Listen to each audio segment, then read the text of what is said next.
Good afternoon, everyone. Welcome to the March 17th, 2022 Planning Commission meeting. We'll call this meeting to order at 1:01 p.m. I'll welcome my fellow commissioners on screen. And Ms. Fennessy, if we could do a roll call, please. Thank you. I'll go ahead and start roll call. Chair Escobedo. Here. Vice Chair Bonderson. Here.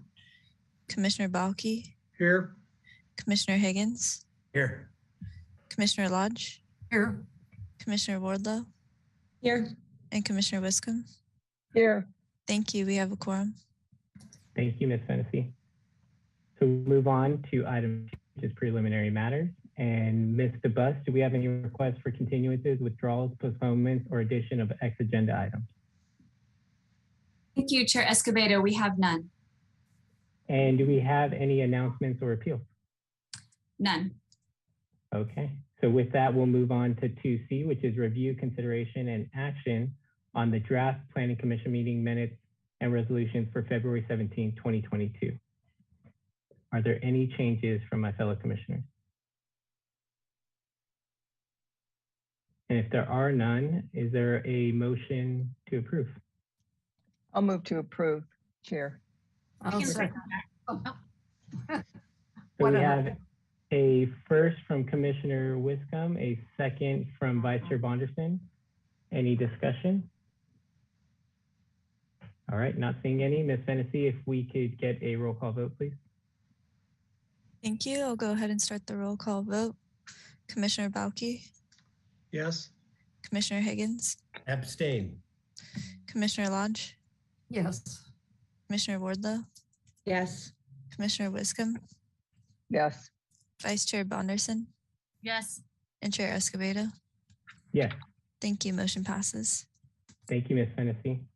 And that takes us to 2D, which is comments from members of the public pertaining to items that are not on today's agenda. Ms. Fennessy, do we have anyone from the public that would like to give public comment?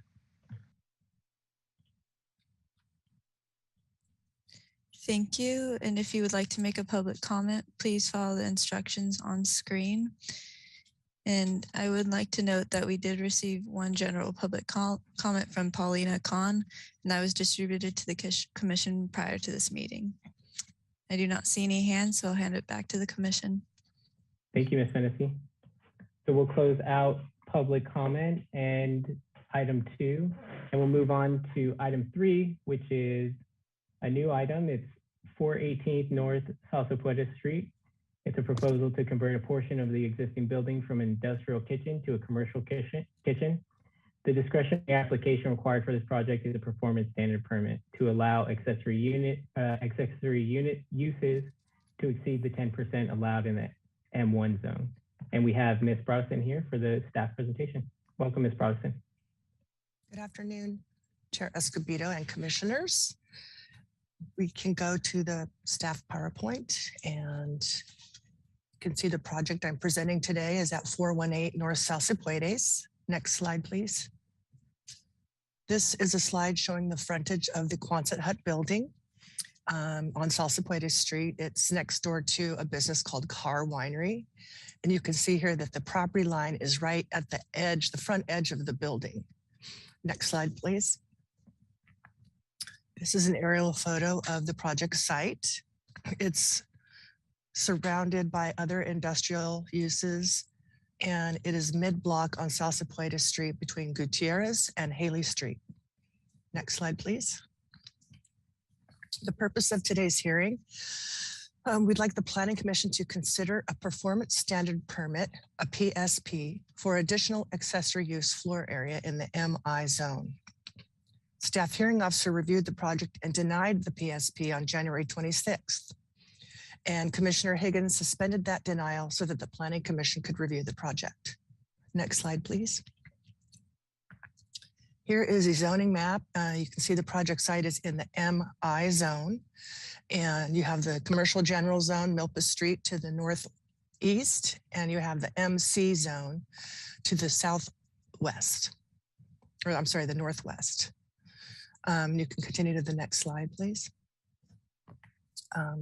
So currently today on site, what's legally on site is a mix of storage and office space, manufacturing and packaging, a retail and tasting area, as the building used to be used for a brewery, and an industrial kitchen to make packaged food. So the areas that count as accessory in the current makeup of the building is the office space and the retail tasting, totaling 1638 square feet. Next slide, please. So the request for the PSP is to convert a portion of the existing building, the industrial kitchen, into a commercial kitchen, thereby creating a restaurant. And Title 30 allows for the amount of accessory uses in the MI zone to exceed 10% of the building size, only with the approval of a performance standard permit, because the MI zone is mostly supposed to be used for manufacturing and industrial uses. Next slide, please. So what they're proposing today doesn't change the size of the building, doesn't change the amount of square footage. However, changing the industrial kitchen to a commercial kitchen would increase the amount of accessory space from 1638, which it is now, to 2440 square feet, because an industrial kitchen is not an accessory use. It counts as part of the manufacturing and packaging. So they would be increasing the amount of accessory space by converting the kitchen to a restaurant use. Next slide, please. Here's a site plan and a floor plan, and you can see the parking is to the far right. And the area in blue is the beverage and manufacturing area. The gray is storage. The orange part is the kitchen, which they have a permit to use as an industrial kitchen. And the area in the front, which we saw at the site visit, will be the tasting area and the serving bar area. And on the left, you can see the second floor mezzanine office area. Next slide, please. So accessory uses, in Title 30, the MI zone allows for buildings that are greater than 3,000 square feet to have at least 10% used as accessory area. So this building is 8,806 square feet, which means that they're allowed to have 880 square feet of accessory use. And as I stated a moment ago, currently with the existing makeup on site, they have about 1,600 square feet of accessory space. And with the change from industrial kitchen to commercial kitchen, they would be increasing that to 2,440 square feet. So as I said, you can see it's 880 is what would be allowed today. And the 1638 was existing non-conforming before Title 30 came into place. And now that Title 30 is in place, they're requesting to increase the accessory space to 2440. Next slide, please. So as I stated earlier, the primary land use in this zone is industrial. Retail, office, and other commercial uses are only allowed as accessory or secondary to the primary use. And 10% of the structure, which is 880 square feet, can be accessory. So as I said, the existing development is legal non-conforming. However, the conversion to restaurant would increase the accessory space. Next slide, please. So accessory use is defined it has to be secondary to the primary use, and it has to be related to and serving the purpose of the primary use. And the ways to analyze this is the accessory use incidental and subordinate to primary use. You can look at the amount of floor area devoted to the accessory use versus the primary use. You can look at the economic importance of the accessory use versus the primary use. And you can look at the number of customers generated by the accessory use versus the primary use. These are ways that you can determine if the accessory space is incidental or subordinate to the main use of the building. Next slide, please. Just to give you a little history of Title 30 and how we got here, there was committees and meetings and public hearings. And when they did Title 30, they looked at General Plan Policy LG8, which states that the city must preserve and encourage the long-term integrity of light manufacturing uses. The city must narrow the range of ancillary uses, commercial uses, to protect industrial and manufacturing and related uses. And the city must preserve industrial zones as a resource for the service trades. And they must ensure that there is sufficient land available for industrial uses. Next slide, please. So as Title 30 progressed and more hearings were met, the commission and the council looked at removing food and beverage retail services from the MI zone entirely. They looked at an option to retain smaller food-related uses such as delicatessens. And they looked at limiting the amount of accessory space to 3,000, which is equivalent to a small addition under the city's growth management plan. Next slide, please.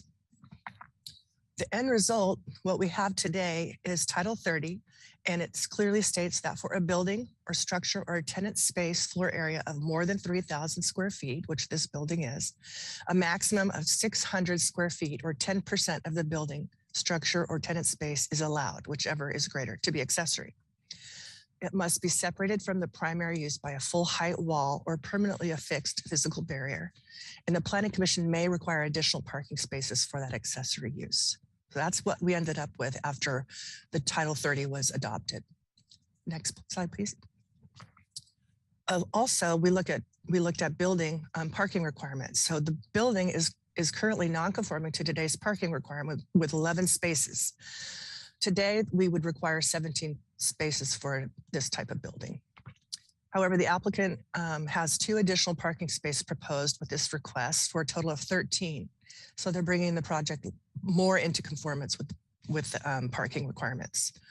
Again, as I said, additional parking may be required for the accessory use as part of the PSP, although we have to look at the site and the constraints also when we look at that. Next slide, please.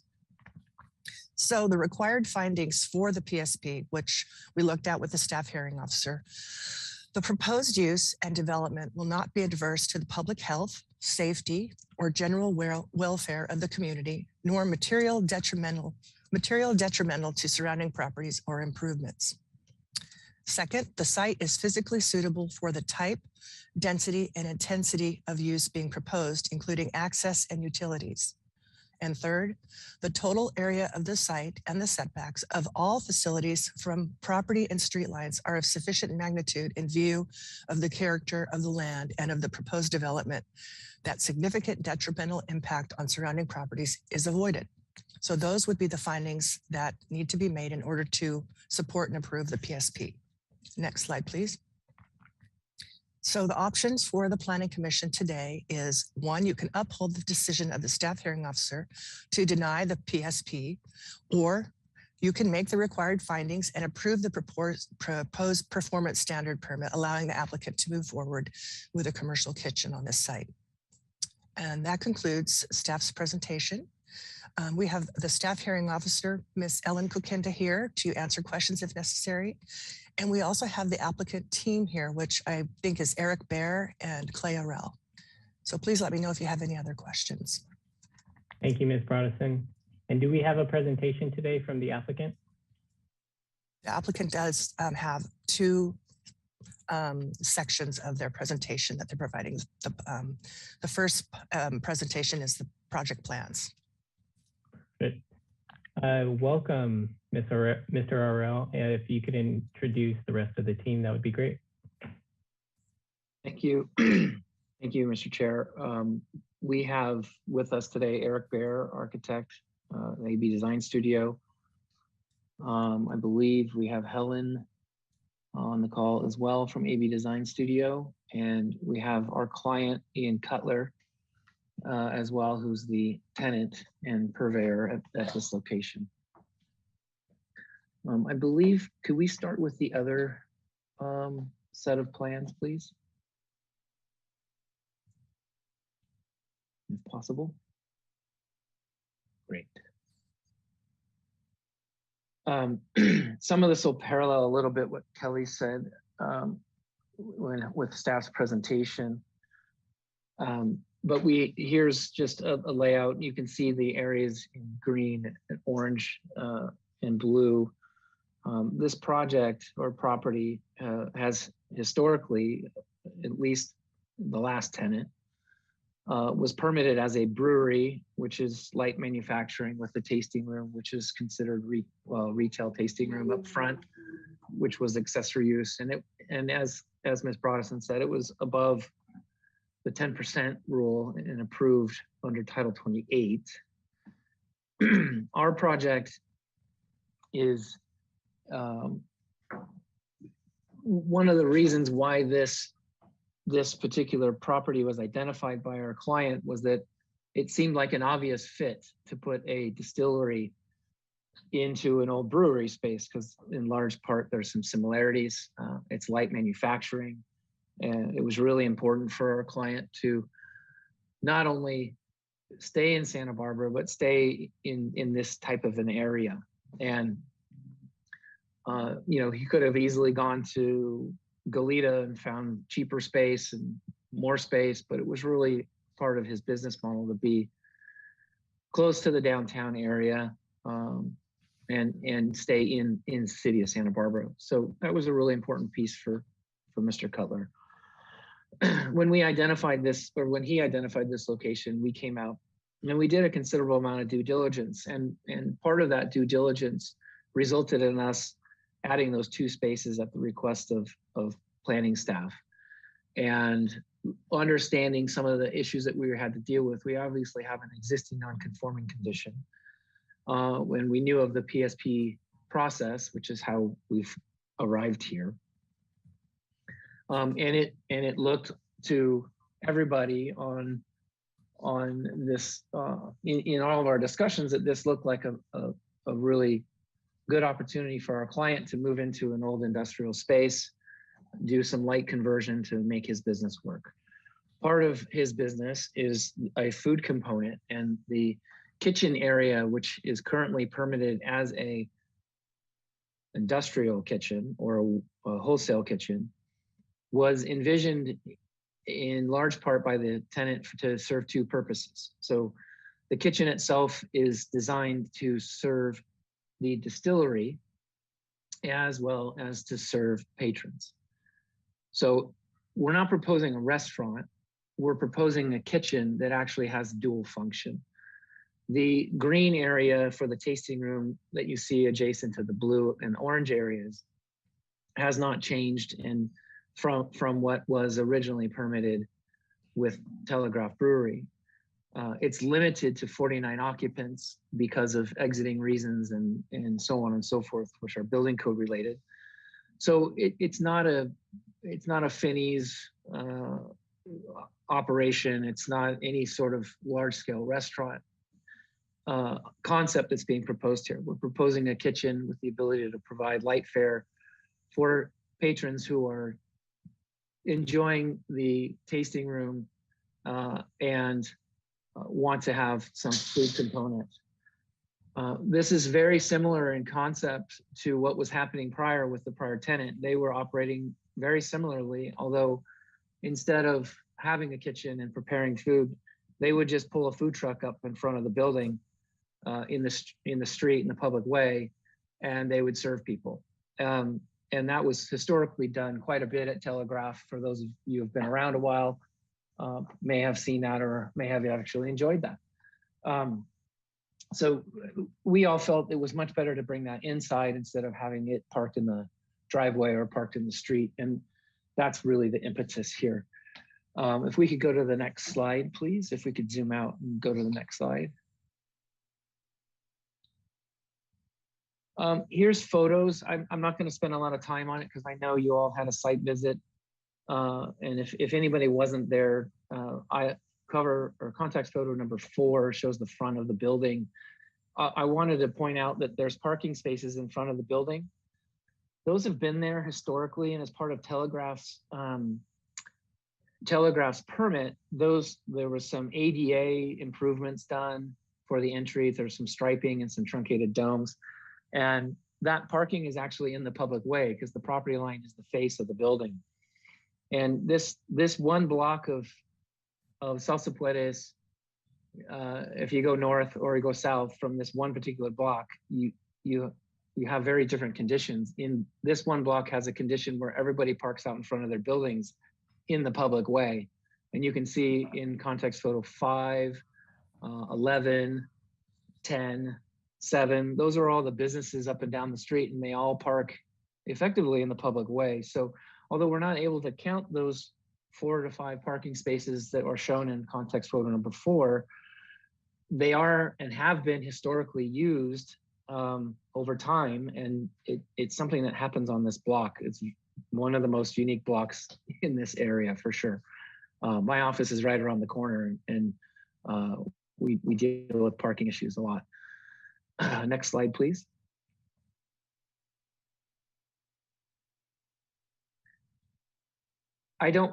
Sorry, if you go back. We included in here some code language, which talks about uses and whatnot. It seconds what Ms. Broadison presented, that it's the industrial uses allowed, eating and drinking establishments are allowed under a PSP application. And that's just some code due diligence. I'll skip on this because I want to keep moving. If we can go to the next slide, please. So this shows the ground floor plan of the brewery manufacturing space for Telegraph. So we included what was previously permitted. So in this particular permit, we had the manufacturing space in green, and we had the tasting area and office space in this orange peach color. The office area has been removed. The tasting area has remained the same, and it had a mezzanine that's not shown on here. It's it's up above. Or no, that's a ceiling plan, excuse me. The mezzanine area, which is up above, was office space as well. Next slide, please. Is there a way to fit to the screen? Just for comparison's sake. Okay. So what is currently permitted today is, and permitted meaning building permit, shows the floor plan on the upper side. So it shows the distillery manufacturing. It shows a storage area, which is actually part of the distillery and should be considered part of that. It's been considered accessory use, but we feel like it should be part of the distillery. The wholesale kitchen in the darker green, which is considered manufacturing use under a wholesale kitchen or industrial kitchen, and the existing tasting area. The upper plan is what is actually permitted today and what they're out there building. The plan, and that you can see that comparison below to the Telegraph. So we removed the orange offices and put in a wholesale kitchen. We can go to the next slide, please.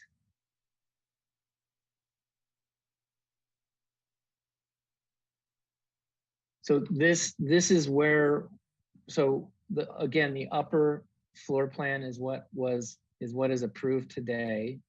And on the right-hand side is the mezzanine floor plan up above, and that shows the control room or laboratory space for the operation. So we also feel that that's a use that's related to the distillery and it's not accessory. It's actually the mad scientist or the alchemy part of the distillery process, and is permitted as such.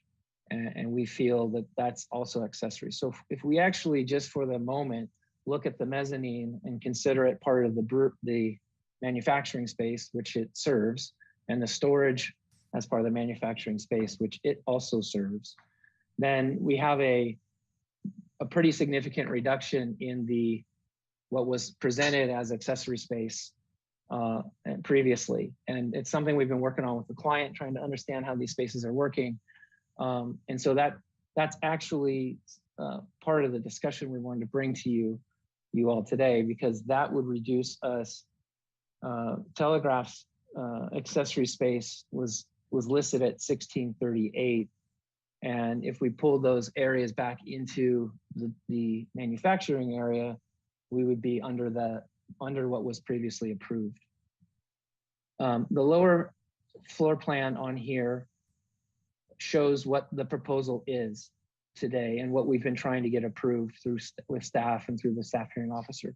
The red circle that you see at the upper right or upper left corner of the warehouse or the wholesale kitchen is the addition of 2 doors.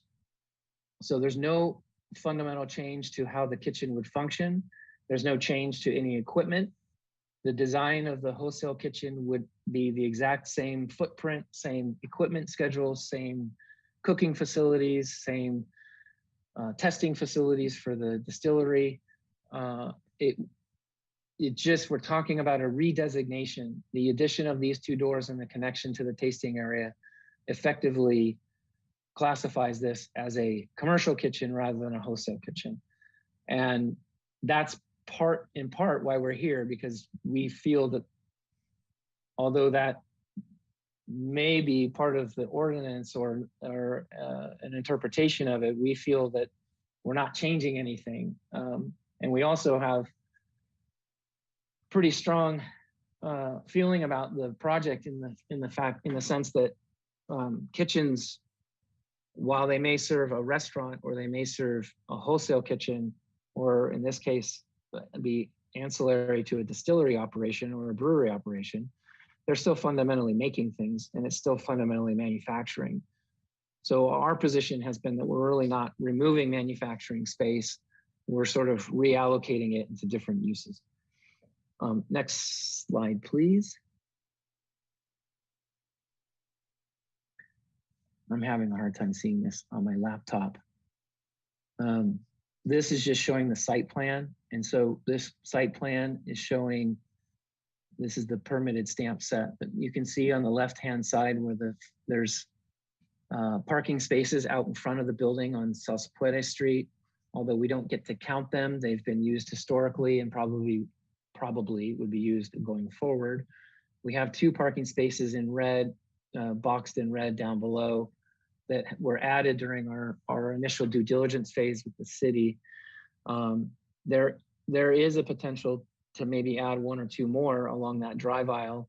If staff would support it, we'd be interested in doing that. And that's obviously a discussion item for today. If we want to go to the next slide, please.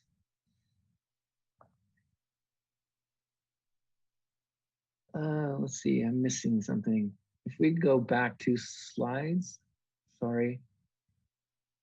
I think if we zoom in at the bottom, there's a little table.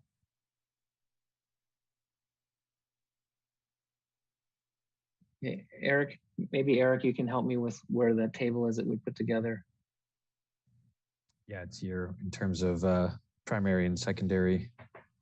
You're right. So we were talking about earlier, there was a discussion about accessory uses need to be subordinate to the primary use. And so here we've highlighted the primary use and the secondary uses, or in this case, primary use or accessory use, to just demonstrate to to the commission and staff that, how do we define these, right? So if we look at the size of the distillery, it's 8,000 square feet. The accessory is definitely subordinate. It's less. It's 1,100 for the tasting area, 800 for the kitchen. If we look at the estimated annual revenue for the distillery, it's in the $2 million range. Estimated annual revenue for the kitchen and the bar area is much less than that. Hours of operation for the distillery, again, 8 a.m. to 6 p.m. Hours of operation for the restaurant, 11 to 10. Number of employees for distillery, 9. Number of employees for the accessory use kitchen and tasting area, 7. So we're trying to demonstrate, or at least confirm for all of us, that it is accessory or subordinate to the primary use, which is the distillery. If we could zoom out, please. Thank you. And then if we go to the next last page, I think 2 pages forward. This you may be able to read kind of on your own, but it's our response to the findings that need to be made. And I'm not going to go through this. You have it in your report. But we do want to just conclude our part of the presentation with reiterating that we do feel that we are compliant with the general plan. In fact, if we look at the square foot numbers, we've been able to reduce the overall accessory square footage to below what it was before. And what we're really talking about is adding 2 doors in and the interpretation of the kitchen being considered not a manufacturing use. And we feel that the wholesale kitchen and the commercial kitchen are both identical and similar, and both should be or could be considered a manufacturing type use for the project. Serves the benefit of the community, serves the benefit of the tenant. And again, it's not a full restaurant. It's a tasting area that serves light fare for the patrons and is limited to 49 occupants. I'm gonna let Ian, I think Ian, you wanted to present the other items. You're muted, Ian.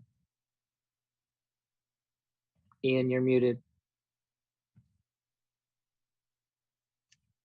Can you hear me now? Yep. Yes. Okay. Sorry. Could we switch to the other document, please?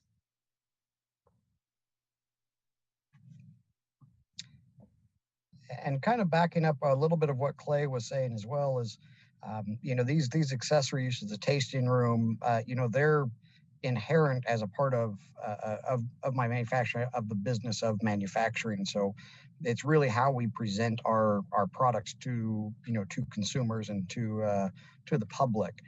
So I do want to point out that everything that is going on in what we're calling the accessory use area is pertinent to driving the manufacturing business, as opposed to having, if we were a carpet manufacturer and we wanted to have a tasting room, they would be completely unrelated.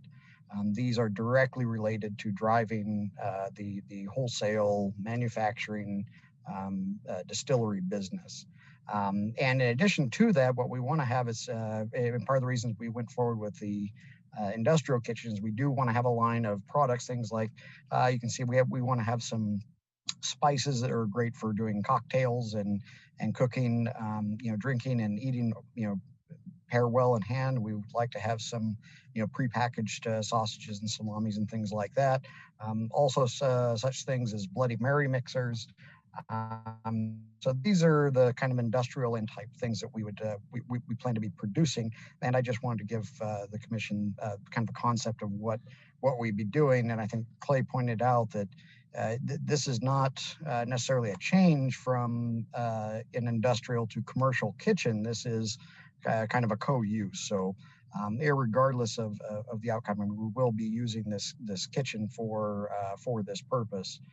Again, the only difference being that adding those 2 doors up front to be able to serve some of these products to our customers as they're utilizing the tasting room.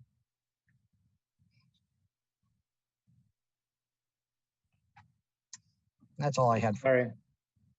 Great, thank you, Ian. And Mr. Chair, I believe that concludes our presentation. We'll be here for questions. Okay, thank you.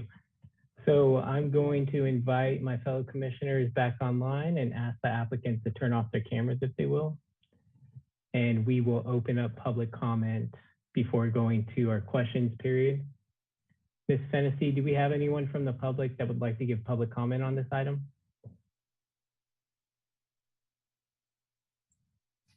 Thank you. If you would like to make public comment, please raise your hand by using the hand raise icon. And at this time, I do not see any attendees in the webinar, and we did not receive any written correspondence for this item. So I'll hand it back to the commission. Thank you. Thank you, Ms. Fennessy. So we will turn it back to the commission for questions. Commissioner Mr. Busk. Thank you, Chair Escobedo. Just before you move on, I would like to let the public know how they could become an interested party on this project. They can submit an email request to us or give us a call or by mail, and all the information is shown on the screen, and it's also available on the Planning Commission agenda. Thank you. Thank you, Mr. Busk. And we will kick off the question period with Commissioner Wiscombe. Thank you, Mr. Chair. And I'd like to thank Commissioner Higgins for bringing this forward. I don't think, at least in my time on the commission, we haven't seen a performance standard permit before. So this is kind of new to us, and I appreciate staff's report and all the work that went into this. I wanted to ask Ms. Kokinda specifically, starting with that. I'm going to kind of jump around here. There she is. Welcome. Okay. And on page 5 of the staff report, you list the performance standard permit requirements. And Ms. Kokinda, I think you said that you can't make finding B, the proposed use and development will not be adverse to public health, safety, and general welfare of the community, nor materially detrimental to surrounding properties or improvements. Is that correct? That's correct. Okay, and could you just expand on that a little bit and tell us why you felt you couldn't make that finding? Right. So on the whole, when you look at this, it's a great candidate for a performance standard permit overall. I don't refute that. It was simply this manufacturing industrial zone and how Title 30 was modified or to limit the amount of accessory space so that you didn't, that it was in order to preserve manufacturing in the city. And I felt that because this is really the first time that I've reviewed a performance standard permit, not only as a newer staff hearing officer, but we really don't get that many coming across our desk even before.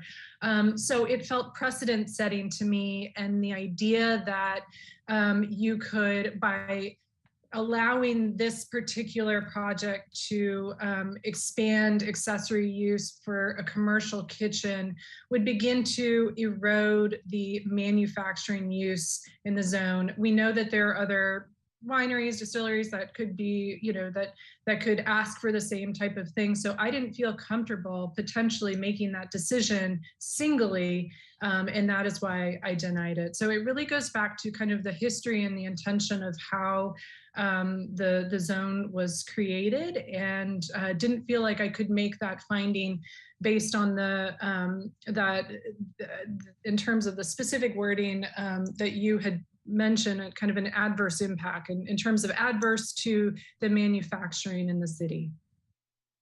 Okay, so you're basically saying that because Enzo created this this restriction in the manufacturing industrial zone, you felt that this might set a precedent for other MI holders in the zone. Correct. Owners in the zone. Okay. And then just to follow up on that, so did you consider that this is all internal space and it's kind of an internal rearrangement of space? And how did you how did you struggle with that in terms of this particular project? That they weren't asking to build any more space that would be accessory. They were just reconfiguring existing space. Right. So I think that since my decision, there have been more considerations to the types of accessory space and the amount of space used and modifications here and there that have evolved. I'm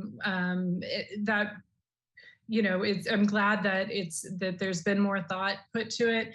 I think that it really, I was much more, rather than the coordination of the space, I kind of took it point blank of what they were proposing and just looking at it and trying to maintain the amount of office, maintain storage, which are also accessory uses, convert that industrial kitchen to a commercial kitchen. And the big concern was really about the switch to a commercial kitchen and the subordinate issue of whether or not that accessory space would be subordinate to the manufacturing. And that's where I had concerns. So I really was looking at it just through the lens of how they were proposing it. And again, like I said, there are more ideas on the table today. Okay, thank you for that, Ms. Kokinda. I really appreciate it, and nice to see you. Yeah, great to see you. Okay, and then I wanted to go on. As I said, I'm probably going to skip around here. I only have a few more questions. So for the applicant, when we were on site, we saw an area where the food truck, can we put up a plan or something and have the applicant come back? And we saw an area where the food truck normally would park. Can you show that area on the plan? Does anyone have a pointer or describe it, please? Chair Escobedo and Commissioner Wiscombe, if we could go back to the site plan, wherever that went. We could do it on our drawing, that's fine. I think you need to go forward. There you go. That's fine. If we could just zoom out. So if you see the area, you see the parking spaces to the left of the structure that are in the public way? Yes. That just below those and next to the driveway is usually where a food truck would park. So there's a roll-up door right where the cursor's circling to the right on the front of the building. And it would usually park right out in front of that roll-up door and in front of the gate that goes down the alleyway to the back of the parking area. So okay, area, so it's in the right of way. It's not on private property. Correct. When Telegraph was operating, the food truck was sitting in the public way. Okay. What I was getting at was I was wondering if the food truck parking spaces could be replaced by parallel parking spaces, but since it's not on your property, that's correct. Yeah. Okay. So you mentioned a possible opportunity to add maybe even a couple more spaces. Can you say where that is? Yes, I think you did. I know you're going from 11 to 13, but you said there might be an opportunity. I think I heard you say that we might be able to add a couple more. Yes, we've looked at this internally. And if you see the red square on the yes image on the screen, that inside of that rectangle, sorry, not a square, inside of that rectangle are 2 parking spaces that we added in our early discussions with planning staff. It seems feasible to us that we could add 1 or 2 in front of those parking spaces if staff was supportive to increase by 2 more spaces. We may be able to get to 3. We haven't really studied it too far, but certainly could get 1 or 2 in there. Okay, and you haven't really broached that subject with staff yet, is that correct? That is correct. We've been looking at that internally and trying to see if we think it'll work, and we think it will. Okay, okay, fine, I appreciate that. And then, let me me see here. So I understand that, you know, there's parking out front now, but I also understand from the site visit, Ms. Broadison said, and maybe she wants to come on and just explain this to the public and maybe some commissioners that didn't benefit the site visit, that there will at some point be potentially be a right-of-way project that takes away that parking and puts in a sidewalk. Is that? Yeah. Go ahead. Chair Escobedo and Commissioner Wiscombe. That is correct. Public Works and Transportation has a long-term goal of eventually putting in bike and pedestrian improvements in this area of the city, which would eliminate those perpendicular parking spaces in the right-of-way. Okay, great. Thank you for clarifying that. Okay. And then I think my last couple questions are for Ms. Ostranger. Is she here with us today? Usually she's popping on when I'm saying something bad, but. I'm here. Okay. Ms. Ostranger, so are we able to, relates specifically to the performance standard permit. Are we as a planning commission able to condition the PSP by requiring an extra 1 or 2 parking spaces, first of all? Chair Escobedo, Commissioner Wiscombe. So the municipal code says that you can modify the staff hearing officer's decision or modify the decision. So yes, yeah, I think you can. The answer is yes. You could make it if you can make the findings. However, it's whether you're making a condition that can actually be achieved by the applicant. Right. Okay.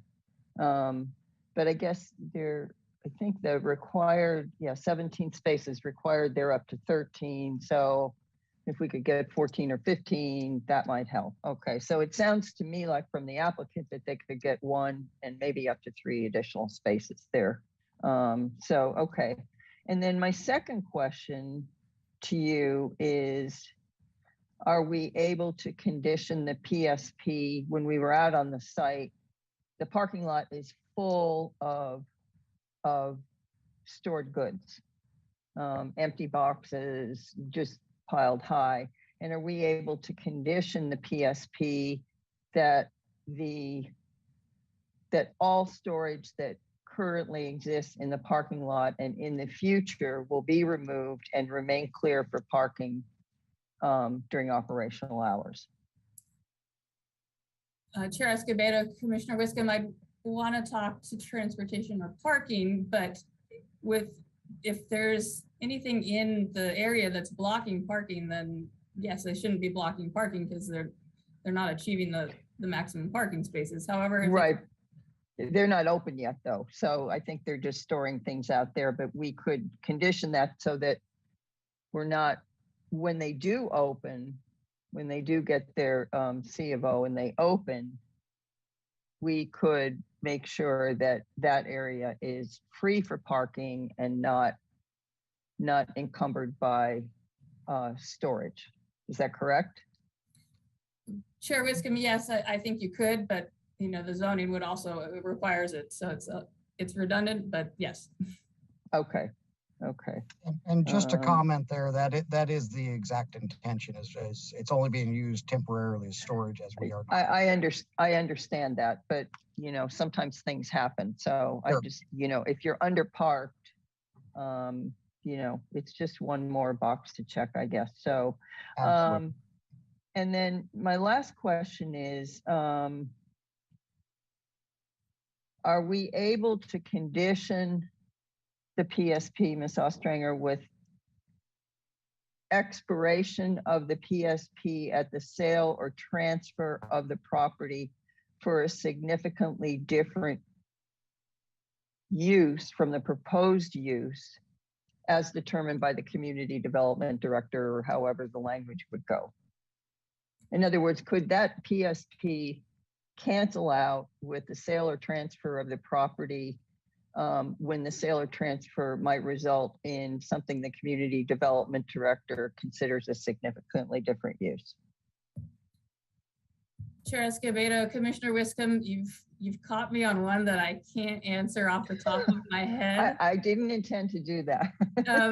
It's not a CUP, which if it was a CUP, as the commission knows, we couldn't do that. If Right. you want to give me a minute, I'll go look at the code and see what it says, and I can come back on in a few minutes. Okay, that would be great. I wasn't trying to, this wasn't trying to trap the city attorney. It was, you know, we're used to CUPs and I know we could do that there, but I just, you know, I'm curious with this being a new animal, if that's possible to do here. So, It's okay. a good question. I'll look. Okay, thank you so much. And that concludes my questions for now. Mr. Chair, thank you. Thank you, Commissioner Wickham. Mr. Chair, this is the applicant, Mr. Arel. I have one clarification potentially on what Commissioner Wiscombe was asking from staff, and that is a sale of a property. A sale of this property could occur and the tenant could still be a long-term leasee or leaseholder. So if you were looking to condition it, I would hope it wouldn't be on the sale of the property, but maybe rather a new application or a new use that would go in, because the sale of the property. That's specifically what I said, sir, is that it would be a use, a proposed use as determined by the community development director that's significantly different from the use that's on the property now. Okay, So my apologies. I thought you said sale or transfer of the property. So well, I said sale or transfer of the property, but I conditioned it with a use that's different from what's there now. So I hope we're clear on that. Thank you. Thank you. And we will go over to Commissioner Higgins for questions. Okay, Commissioner Wiscombe gets extra points today for stumping city attorney. Good job. That was going to be my question too, to Ms. Ostrager, is can we have this permit run with a tendency? And I think the answer is yes, because if we put some performance standards in on the permit, that would be germane to the tenancy, that would work. But my question is for staff, and I think what I'm understanding is that from conversation with Ms. DeBusk earlier this week, is that if the applicant was reducing the accessory space, they wouldn't need to come to this commission, or they wouldn't need to file a PSP. Is that correct?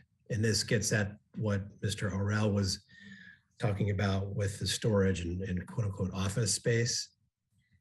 Chair Escobedo and Commissioner Higgins, yes, that's correct. If the total area of accessory use was being reduced, then this would not trigger a performance standard permit. But I do want to clarify that we have not counted the storage as an accessory use. We were including that as part of the manufacturing use.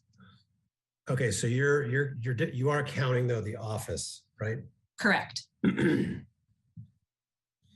Does it, what's your reaction to what Mr. Arel said in terms of whether that could be reconsidered as not accessory because it's not really an office?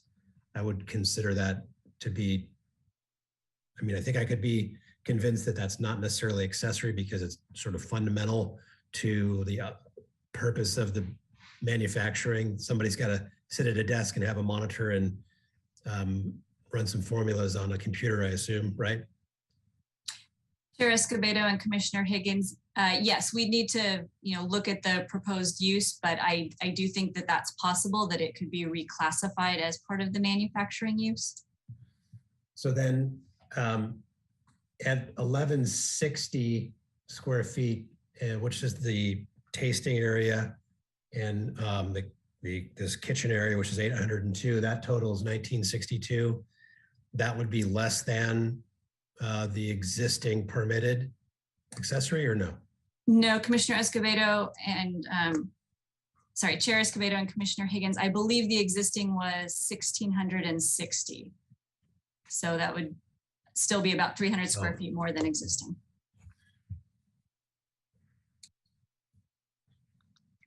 Excuse me, I don't mean to interrupt, but I think the staff report says the legally non-conforming accessory use square footage right now is 1,777.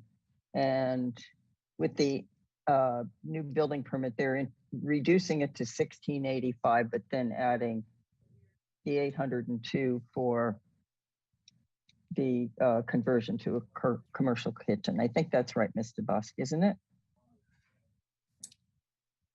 Yes, Commissioner Wiscombe, I believe that is accurate. I can help clarify, Eric Bear, with the applicant.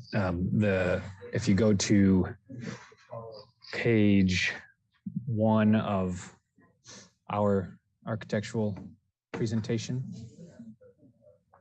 we have a table that just has the existing and the proposed, just to help everybody look at the same numbers. So under the zoning analysis, there's a table that shows existing versus proposed. Existing being what was permitted by Telegraph Brewery. You can see the second row up, 1777, which was the number Commissioner Wiscombe just referenced. That's Telegraph's permitted accessory space. What's proposed, if it does include the quote unquote office and storage and kitchen conversion, is 2,441. The storage space of 339 square feet is included in that, as is the laboratory, which is listed under the office space here of 479. So if those two square footages were considered part of the primary manufacturing use, that would bring the proposed total down below that 1777 that exists from Telegraph. Okay, I'm a little lost here. In that table on proposed net on the right side, you've got 2441 for accessory total. Correct. And that number includes 339 for storage and 479 for office space? Correct. No, excuse me, Commissioner Higgins, it does not. I just added them up again. So that 2,400 does not include the 339 square feet of storage. It includes those three figures that are below the line, the 479 for the office, the 1160 for the retail tasting, and 802 for the kitchen. Got it. Okay. Yeah, I apologize. I was incorrect. She's correct.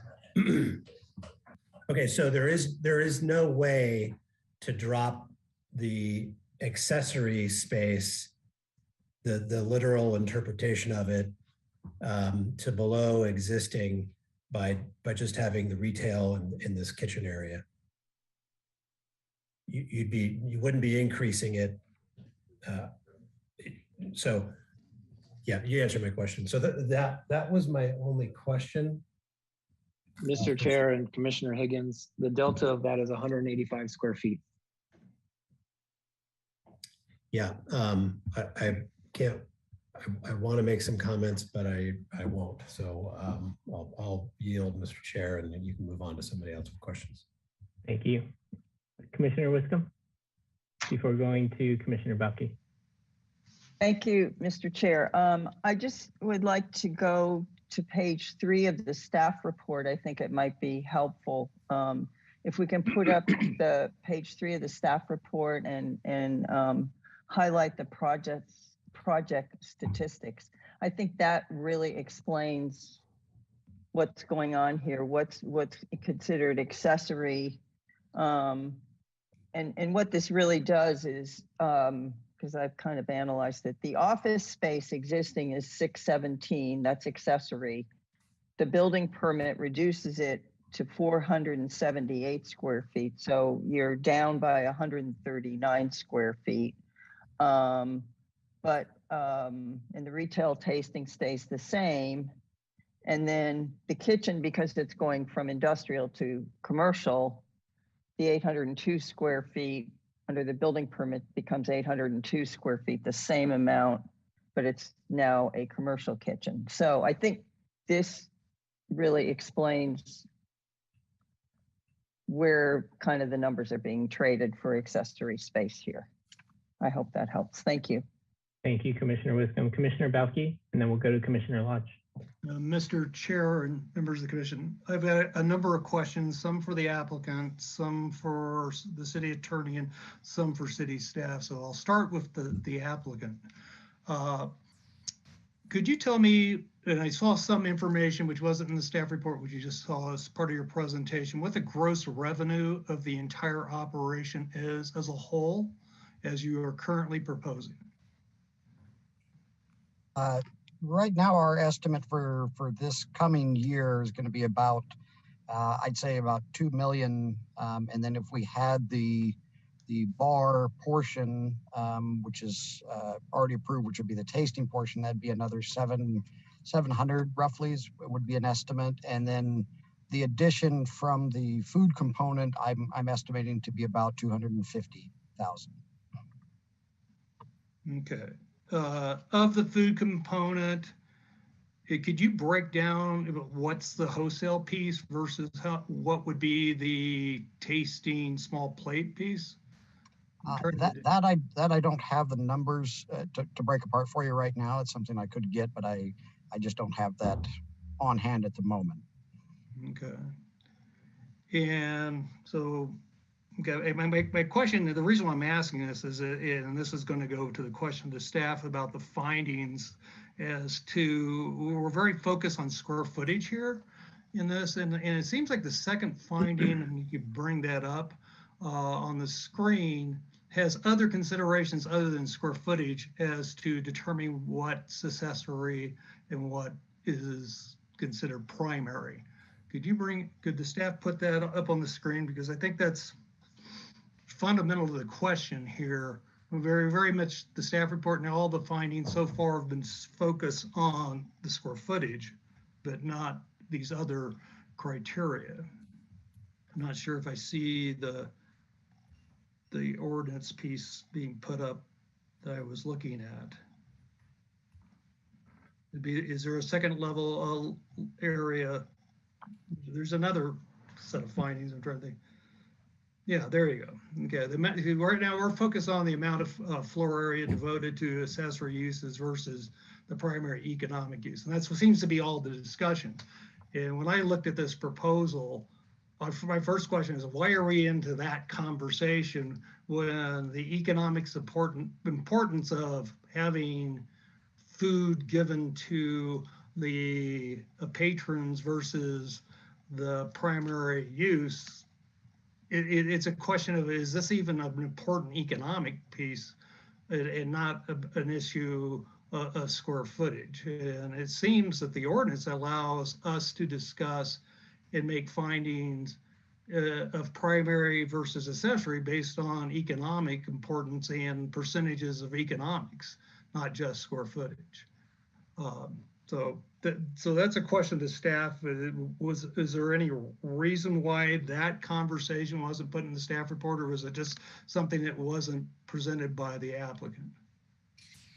Chair Escobedo and Commissioner Balke, that's a very good question. And it's because we did not have that information available from the applicant. Okay. And the third bullet that you have here is I have a set of questions to the applicant about its employees and customers, because it gets to the question of parking. How many employees does the applicant have for the distillery use?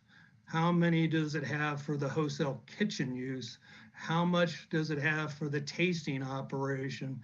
And how much of the tasting operation employees are involved in this small plate proposal? Like, we saw some new information today, so we have some information here. So I think that's irrelevant, because one of the things I was concerned about, and it's a case of the city, it's the city's parking standards are what, 1 to 500 for the industrial facility, is that correct? Staff?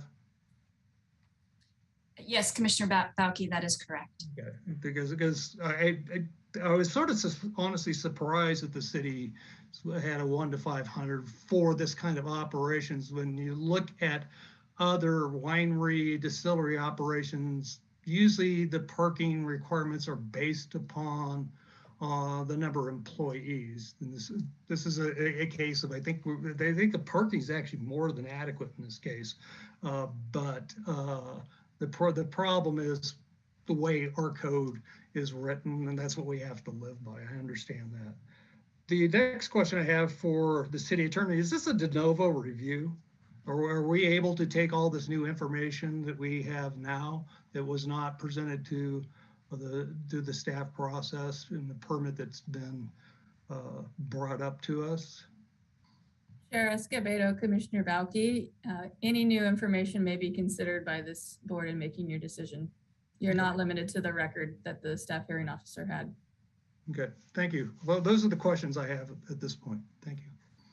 Thank you, Commissioner Bauke. Commissioner Lodge? You're muted, Commissioner Lodge.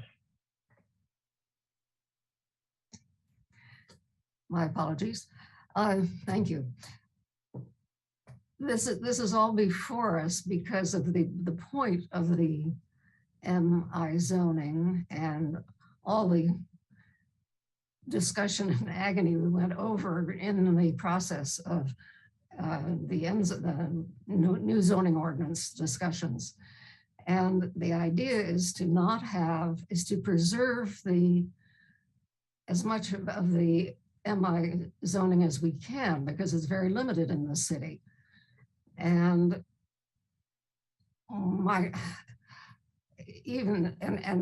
restaurants are definitely not something that would be allowed in this zone. And even Mr. Orwell referred to this as a restaurant. On the other hand, it's sort of happening anyway. And the only physical differences are a couple of doors. There are the parking issues and so on, but the parking issues would be there for the tasting room too. And so my question is, I don't know, can we condition this permit to prohibit the sale of food to anyone not there for tasting purposes? That's to you, Ms. Ostranger, I suppose. Chair Escobedo and Commissioner Schwartz, Commissioner Lodge. Don't confuse me with it. Oh my goodness, I'm sorry. You both, in my screen, you both have your hands up and you're both right in front of my face, so sorry. The municipal code allows you to condition the permit so long as it would achieve the general purpose of the zoning district and meet the other findings. I don't know that I could see the nexus between conditioning it on on-site food consumption, but maybe you could make that nexus for me and we could go from there. Yeah, well, of course, can the city enforce it as well? Good point. Yeah, they might come up with a great chef and it turns out wonderful hamburgers or what have you, and people in the neighborhood to treat it as a restaurant. And this is really a tough one for me, but that's my only question. Thank you. And since I'm on the screen, Commissioner or Vice, man, now I'm flustered. Chair Escobedo, may I answer Commissioner Wiskin's question? Of course. Thank you. So I did look, the purpose of the performance standard permit for the code is to allow certain uses that are compatible with that zone. And as I mentioned to Commissioner Lodge, that you are allowed to make conditions to make sure that you can meet those findings. So yes, I think you could make a condition if there was a significant change of use from what is now a commercial, being identified as a commercial kitchen, that the performance standard permit would be voidable. Thank you for that, Ms. Ostringer. Thank you. Commissioner Wiscombe, and then Commissioner Wardlow. Thank you, Mr. Chair. I'm sorry, I had one more question, and it's actually for Ms. Ostranger, if I may. I'm sorry. And thank you for answering the last question. I really appreciate it. Are we able to condition this project? The prior use on the project was tasting and a food truck. Are we able to condition this project if we were to go through with the additional allowable use space, or whatever we're calling it, accessory use space? Are we able to condition the project that they are not allowed to have a food truck? So in other words, we eliminate the possibility of them having both a food truck that sells different food and what they sell on plates, what they want to sell on plates directly to the tasting room. Chair Escobedo and Commissioner Wiscombe, we are preempted under state law from regulating food trucks within the right of way. So no, we could not condition it if they were parked within the right of way. We are in the process of creating time, place, and manner restrictions for food trucks in the right of way. With regards to on-site food truck, Mr. Busk may be able to help me out, but I believe that you need a performance standard permit or some sort of permit to actually have a food truck on site. Yes, Commissioner Wiscombe, it is correct. In Title 30, we do have a permit process. It'd be a temporary use permit if they wanted to have a food truck on site, but that's for a temporary basis. If it was permanent, then it's a different review process. Okay, so at this point in time, without the public right-of-way improvement project, they can have a food truck in the right-of-way. Is that correct? Commissioner Wiscombe, yes, we currently do not enforce regulations for food trucks within the right-of-way. Okay, thank you very much for that. Thank you, Commissioner Wiscombe. Commissioner Wardlow? Thank you, Chair, and thank you, fellow commissioners, for all of these very helpful questions. I really appreciate the questions that have been asked already. I only really have one question. So I very much understand that we are working towards ensuring that we still have manufacturing zones in our community and that is available to folks. But understanding that corridor on Haley has changed dramatically, do we have a sense of how many in this specific area in the last 5 years have applied or wanted to open a strictly manufacturing business where it's 100% manufacturing? Or are we seeing a trend where the majority of folks that are coming in and wanting to rent a building or open a business, are the majority of them these accessory uses, or are we still having a majority be 100% manufacturing or at least falling under that 10% threshold? That's a question for staff. Chair Escobedo and Commissioner Wardlow, if they wanted to come in to this zone and operate a manufacturing business, they wouldn't need a permit because that's the allowed use in this zone. So we don't really have a way to determine. So, yeah, just Commissioner Wardlow, just to follow up on that, we may be able to query the building permits, but it only goes through zoning. So it's not something that development review staff has been seeing. I will say that since the new zoning ordinance was adopted, we've only seen one other proposal to use a performance standard permit to go above the allowed accessory use, and that was only in a preliminary application and it never moved forward. So we haven't seen applicants going for a performance standard permit. Whether or not there are projects coming in asking for the allowed amount of accessory use, I can't answer that.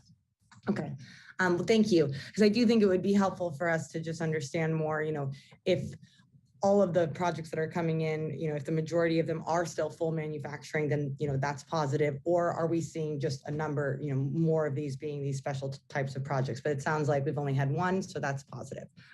Thank you. Commissioner Wardlow, it looks like Mr. Arell may have something to add. Mr. Arell. Yes, thank you, Chair and Commissioner Wardlow.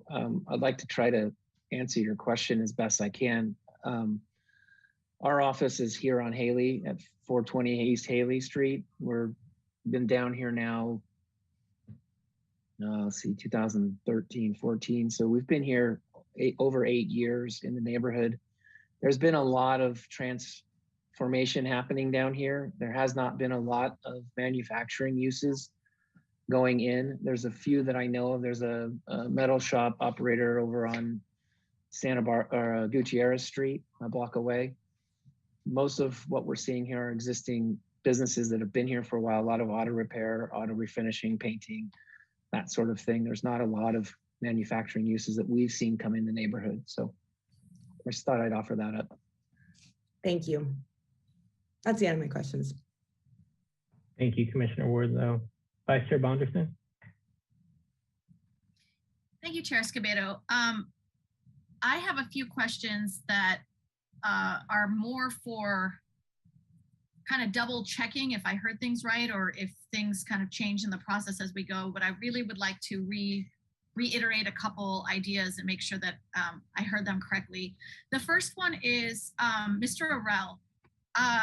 In your presentation, I heard you clearly state that you did not call this space a restaurant, that it was, and I think I wrote it down, that it was to serve the distillery and serve the patrons who are enjoying the tasting room, but it is not a restaurant.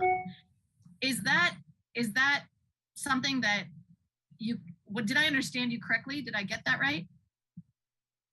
Chair Escobedo and Commissioner Bonderson, yes, ma'am. The way I presented it and the way we've always looked at it, the way this project has been conceived from the beginning is that the kitchen area serves two purposes.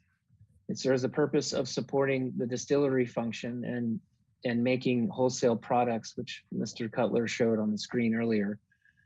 And then it also supports the ability to provide a light fare of food to the patrons who are in the tasting area.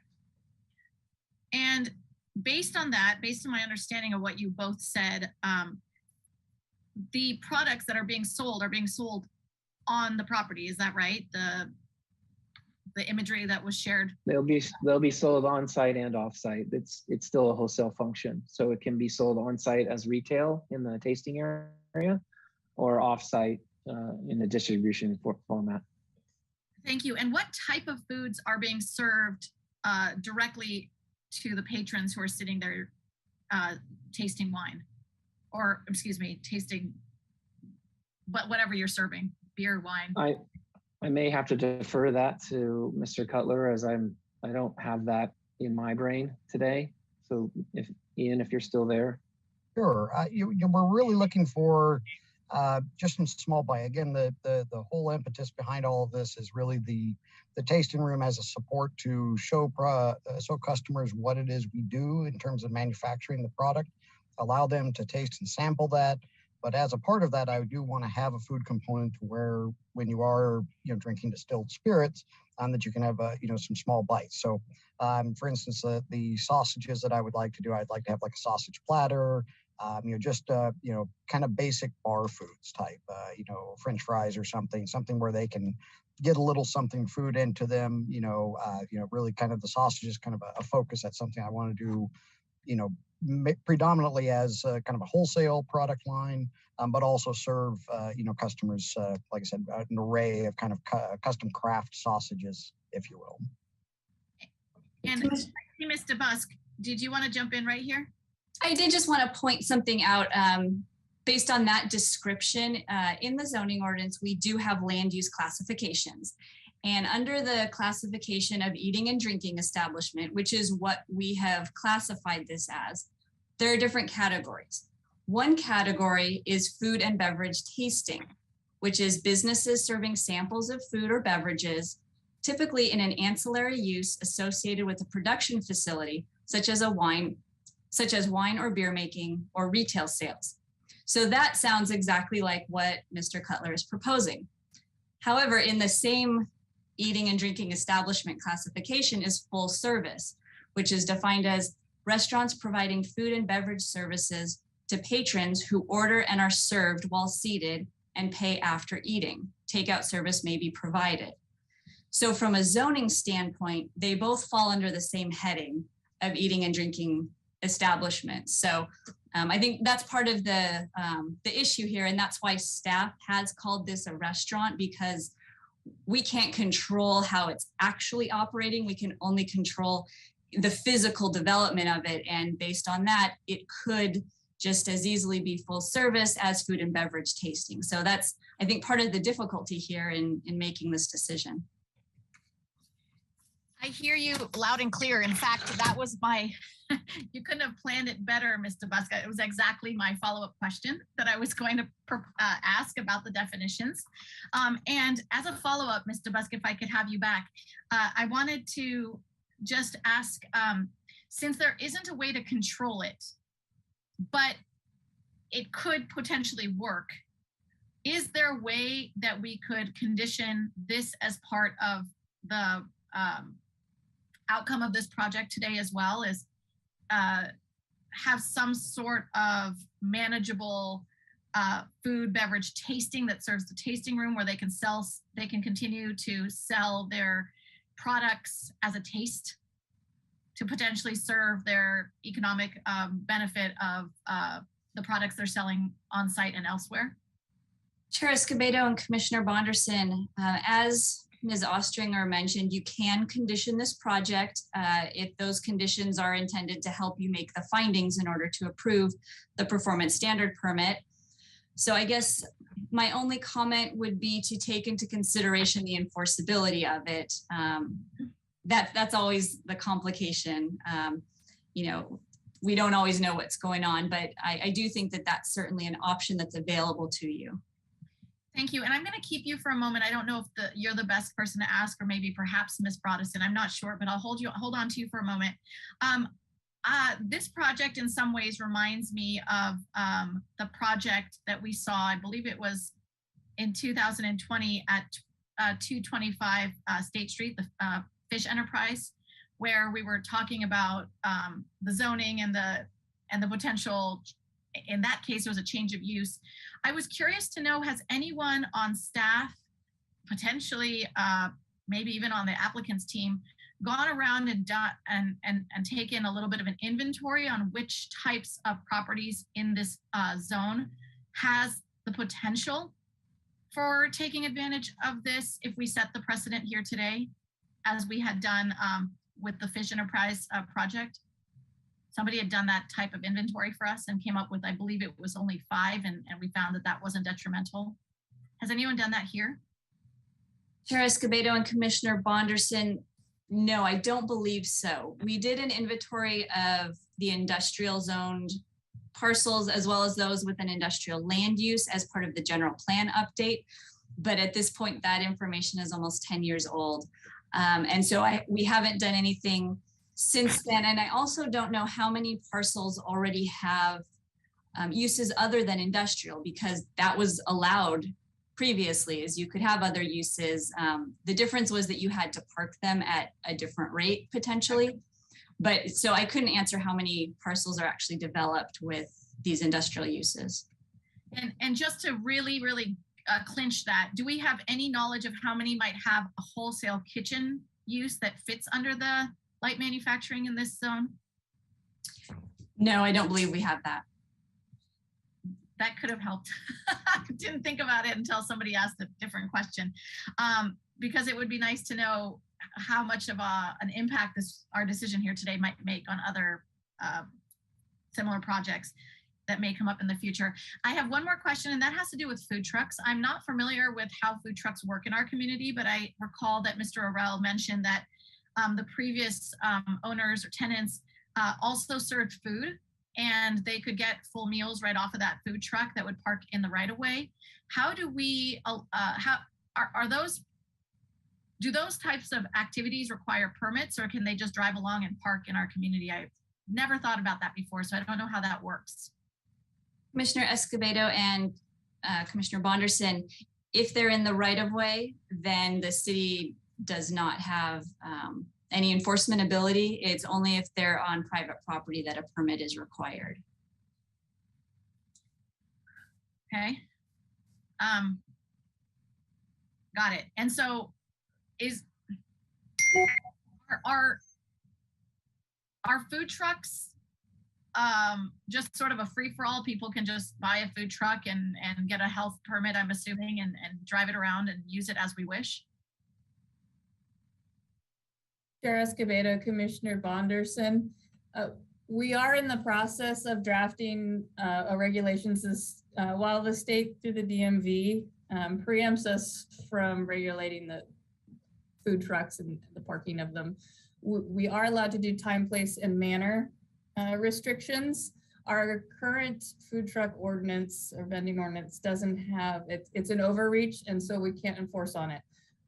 Our new ordinance will enforce some time, place, and manner restrictions, and that should be coming to the city council probably in the next few months.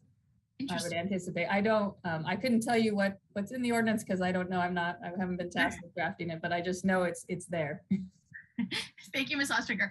I just have to admit, my mind goes to, if somebody wants to sell a product, they could make it in the wholesale kitchen that's approved, walk it out to the food truck and sell it to the food truck, and it comes right back into the tasting room. This seems to be a little bit of, a tedious detail that we want to make sure that we can have some sort of control over. So, it's what's worse, I don't know. But that concludes my questions. I appreciate the feedback. Thank you. Back to you, Mr. Chair. Thank you, Vice Chair Bonderson. Any other questions from commissioners? Not seeing any. My only question, Commissioner Wiscombe, go ahead. Sorry, Mr. Chair, just one more question. Is there an area outside on the property for bicycle parking?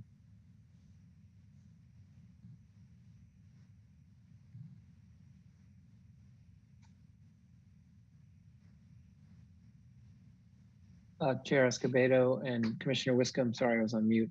Right behind those two parking spaces is a bike parking area. Okay, and that's been approved by transportation.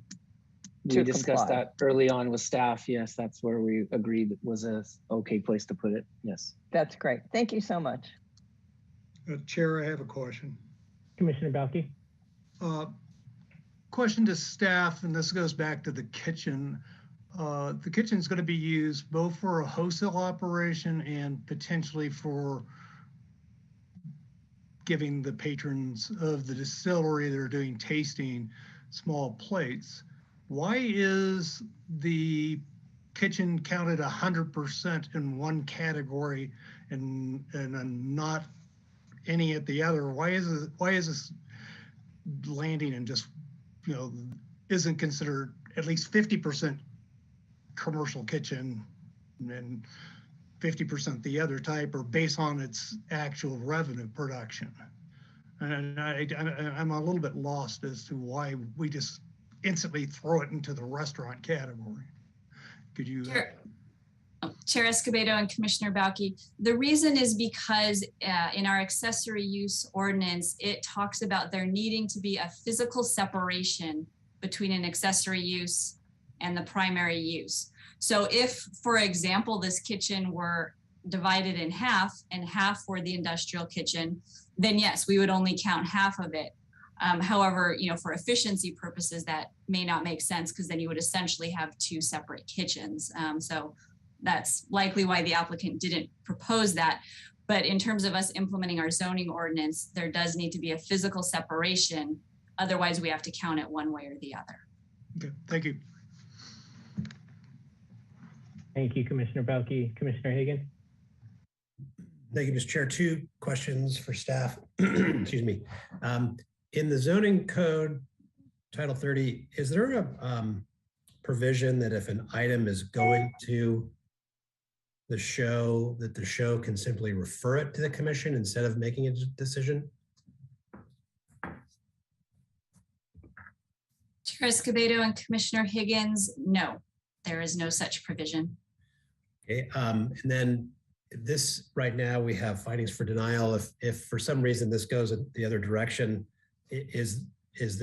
are we expected to prepare or narrate findings now, or does that need to come back after staff does some homework or renotice or anything like that? Or or what? Chair Escobedo and Commissioner Higgins, yes, I believe that the commissioners could articulate findings in support if that's the direction that you want to go. If you wanted staff to take your feedback and draft those findings for your consideration, then you would have to continue the project with that direction. Okay, thanks. Mr. Busk, those are my questions, Chair. I'm ready for deliberations. Thank you, Commissioner Higgins.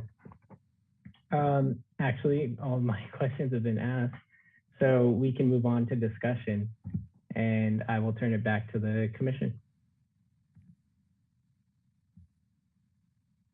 Commissioner Higgins? If I were the show, I would have done exactly what Ms. Kokinda did. And I believe as it worked out, this gets a little bit of a different view by a different body. And it was more complicated than I actually thought when I pulled it or when I reviewed the hearing. And I think the heart of the matter is the confines in the code with respect to physical separation and how the kitchen is being allocated 100% the other direction or as accessory. And there's, to this point, no way to sort of allocate it half and half, 90-10, because it seems like that would be appropriate because that's the reality of what's happening, at least on the ground. When you see what's in the building and that the majority of it and then some into the parking lot really is related to manufacturing and wholesale, it just quacks like a duck. It really is an accessory use of that quote unquote accessory space. So I'd prefer to, I'd like to hear from my fellow commissioners, but I'd like to figure out a way to make this happen today for a couple different reasons. One, we do have still a somewhat beleaguered retail restaurant industry, and this commission has in the past, although apples and oranges, we've been flexible on that subject as it relates to, the viability of our retail sector, State Street, et cetera. And as I look at this, we do have an opportunity to really narrow this particular project scope so it doesn't become precedent setting. And I want to call everybody's attention to the site plan where we're picking up some parking spaces where we didn't have them before. And on a permit like this, those of you that were at the site visit, man, that place is crammed full with storage. And if you have a permit like this, it's discretionary, and it shows on the site plan exhibit that it's supposed to be parking, that gives our enforcement staff the tools necessary to make sure that parking lot is available for parking. On top of that, so that's kind of a benefit, as I see it, to tie this permit to making sure that storage area in the back is parking. On top of that, we have an opportunity to add more parking. And so I don't think you'll have too many more properties around here that could increase on-site parking in a way that would be connected to a PSP for this particular use. So I'd like to try to get there today. I think it has to do with parking. Interesting conversation about food trucks. I realized that there's a right-of-way issue there that we don't really want to encumber on this permit, but we could, I imagine the applicant could say, at least I won't order any food trucks. And I certainly won't, park them on my property either. If you could park a food truck in the property proper beyond the fence line and do that. And maybe there's a way to get there on this performance permit that food trucks won't be requested by the applicant. The rest of the conversation, I think, where Commissioner Bauke was headed is interesting in terms of how to document or whether or not we could document gross revenue associated with the the kitchen, how to allocate that. If that's what we have to do to get there, I'm interested. I'd like to avoid that though. Having the applicant send in annual reports, that maybe is not a big deal, but I know staff's not really set up to review financials either. So those are my immediate comments, Mr. Chair. Thank you, Commissioner Higgins. Commissioner Wisdom. Thank you, Mr. Chair. I am tending to agree with Commissioner Higgins. I view this as an internal, nothing's changed. We're not being asked to look at additional floor area. We're just looking at reconfiguring it with different names. And whereas I respect with what Ms. Kokinda did, she knows the process that we went through for a very lengthy period of time with the new zoning ordinance. It was gnawing over many, many sessions. I think I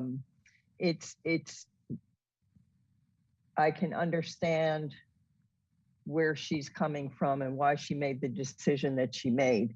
That being said, I agree with Commissioner Higgins. I'd like to try to get somewhere today.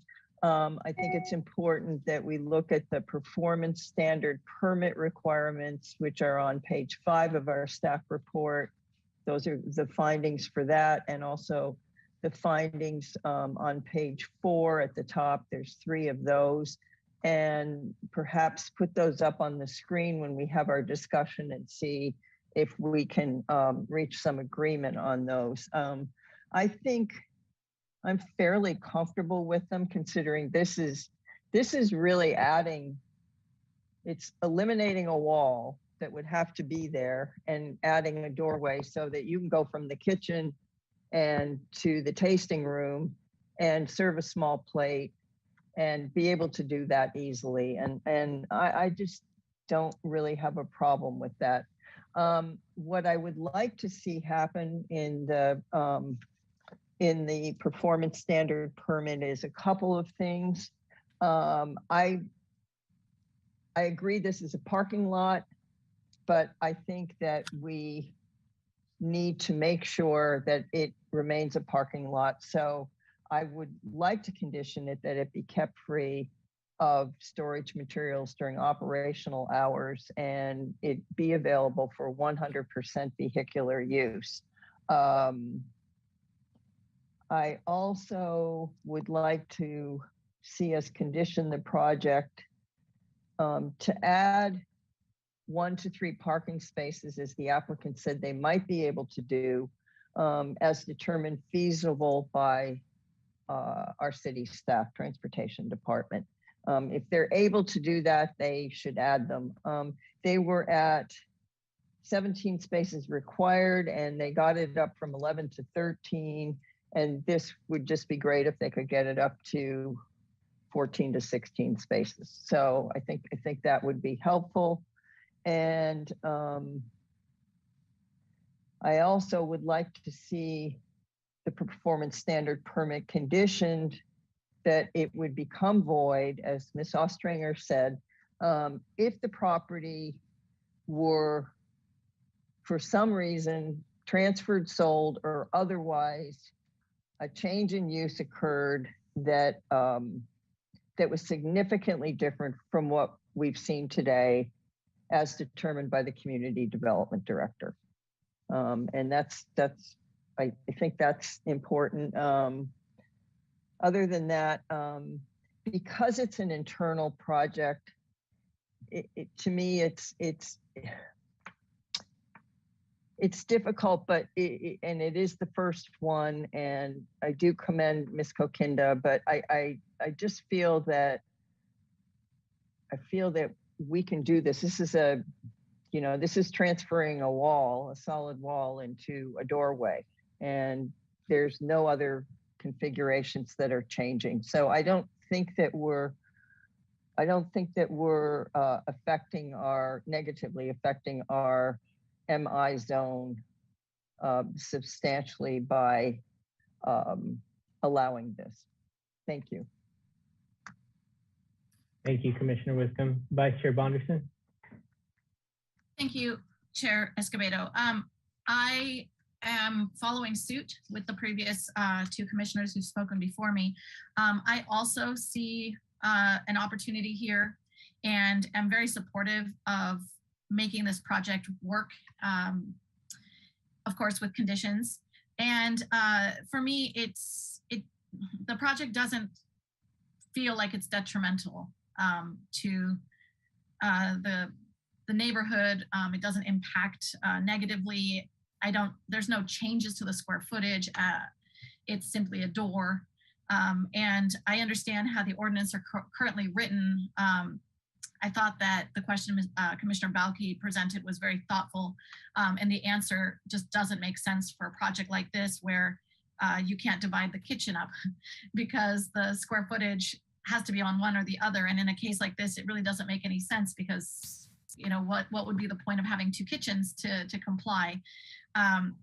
So I think that this is a wonderful opportunity to make an exception and to find a way to support a project like this, especially because it seems like the applicant has made a good effort to comply with all of the requirements, has added parking, has made every effort possible to comply.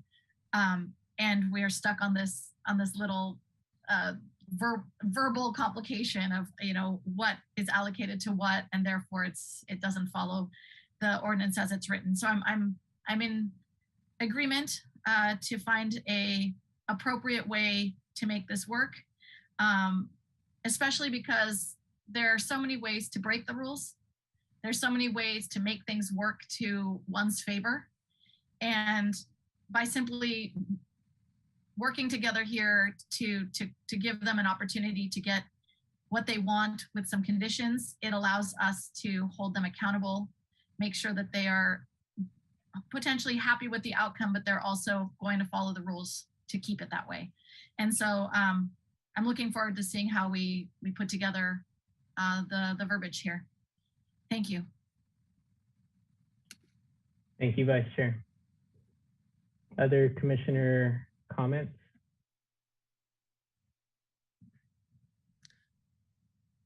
Commissioner Wardlaw, did you? Thank you, Chair. I just want to thank my fellow commissioners for all of their questions. I very much agree with Commissioner Bonderson's points and look forward to seeing this project and how the conditions come to light and how we can make sure that this is a positive attribute for our community. So thank you. Thank you, Commissioner Wardlaw. Commissioner Lodge, Commissioner Balke, any comments to add? Commissioner Lodge? Thank you, Mr. Chair.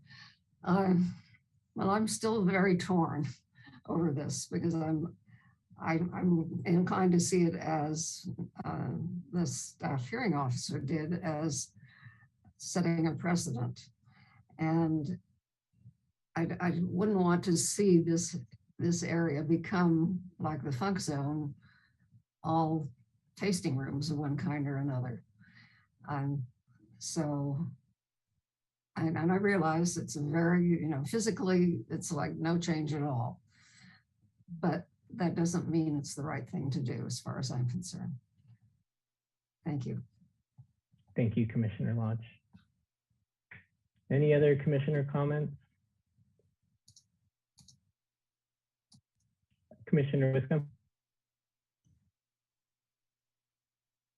Thank you, Mr. Chair. I couldn't get to my raise hand button fast enough. We had the big food truck discussion and I think, I brought it up and then Commissioner Bonderson went further with it. And I would just like to hear from the applicant that on the record that they don't intend to have a food truck on the premises or in the right of way. Yeah, I can comment to that personally that to me the food truck would be more of a detriment and a distraction to my primary business, which is the production of spirits. So yes, absolutely, I would have no intention of if this were allowed to go forward, of having or supporting any kind of food trucks in the area. Thank you, Mr. Cutler. Any other commissioner comments? Not seeing any. I am going to agree. Oh, Commissioner Higgins, go ahead. Go ahead. I was going to try to pull Commissioner Lodge this direction, but go ahead, Mr. Chair. I'll give a quick comment and then you can give it your best shot. So I'm tend to agree with Commissioner Higgins and Commissioner Wiscombe. I think it's very clear that we have new information here at today's hearing that Ms. Kokinda did not have at the staff hearing officer hearing. And I'm inclined to do things like classify the office space and associated with manufacturing. I think that does a lot. I think it's a well-landed argument that considering 100% of the kitchen space, it doesn't make sense to have two different kitchens, a wholesale and a commercial kitchen. So having one kitchen, it makes it's much more efficient. I do want to narrow this as much as possible. I share that intention so that this isn't precedent setting, so that it does have to go through rigorous review before a performance standard permit is issued. So I like the conditions that were mentioned by Commissioner Higgins and Commissioner Wiscombe. I won't be the one forming the motion, but I'll look to support what we come up with today.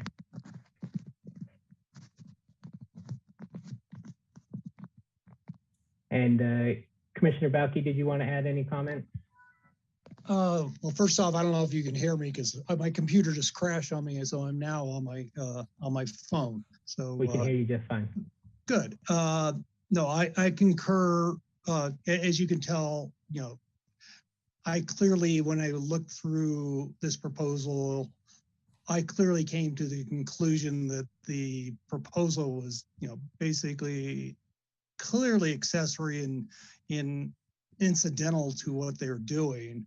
It is, but I do understand how staff got to where they were because the structure of the ordinance is. So, but I understand how that decision was made. I understand how the staff report was written, but it was clearly looking to me that it was de minimis as to its impact to the neighborhood. So I will support the motion. But unfortunately, because my technical issues, I'm not going to be the one that would be able to hammer through all the details. Thank you. Thank you, Commissioner Bauke. Commissioner Higgins? So we can maybe get into the weeds here on the motion or the findings, but for Commissioner Lodge, and I thank you, Commissioner Chair, for Commissioner Escobedo for emphasizing the new info. As I do the math, and planner math is always dangerous, we're only assuming the laboratory space is lab and not office. I'm only seeing an increase in the accessory area of 185 square feet, which is basically a 10% increase of what was permitted. And so it's a very, very little amount, and perhaps in our findings, we can reference that given that it's only a 10% increase over what was permitted. And because we're picking up dedicated parking spaces on the property. And I think the right number there, based on what Commissioner Wiscombe was getting at, is 3 new spaces in addition to the 2 new that are shown parallel. If I may, Commissioner Higgins, I believe it was between 1 to 3, and that would be based on a determination that staff would make, transportation staff. Okay, up to 3 additional. That we won't find many other applicants, if at all any, that will be able to squeeze through those 2 holes or those Venn diagram passageways. Picking up parking spaces in the M1 zone is probably not feasible to anybody else out there without having to do the homework on it, I'll just guess. So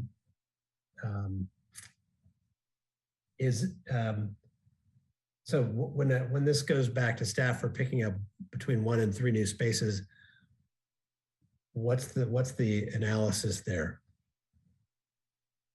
Is it back out distance or something like that? Or how do we squeeze more parallel in there? Is that what will happen of staff? Do we, maybe Allison, if you could help us out there? Just by looking at this site plan for staff, you do believe we can fit more parking there? Chair Escobedo, oh, there we go. Chair Escobedo and Commissioner Higgins, Chelsea Swanson, Transportation Planning. Just looking at the site plan, as you saw, we had already supported 2 spaces that are parallel along the driveway, which require a waiver. Our code says, and our parking design standards say, there shall be no backing to the street for anything other than single family or duplex. So those spaces, you could drive to the rear of the property and do a 3-point turn and exit that way. Otherwise, they're backing to the street. So they're not typical. I don't know if the applicant has other ideas, but my assumption is that additional spaces would be just proposed along the driveway there. So that would just be further approvals of waivers. It's not typical for us to approve several spaces along a driveway like that. I would say it's unusual to approve more than 2, but it's definitely something we can consider.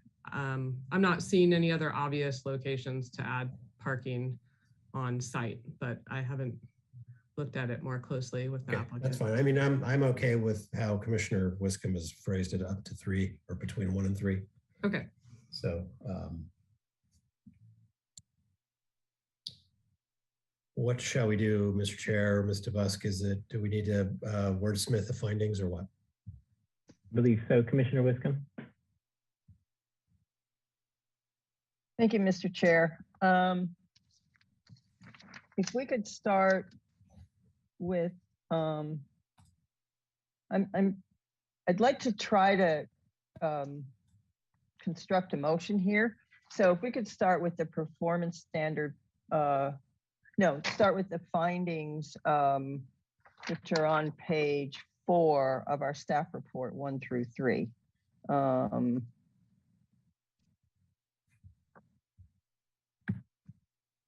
Page 4.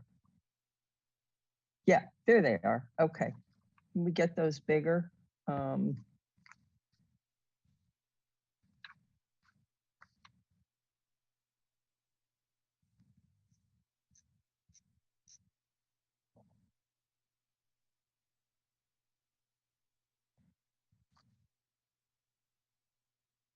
Okay, so finding number 1, I'm fine with that.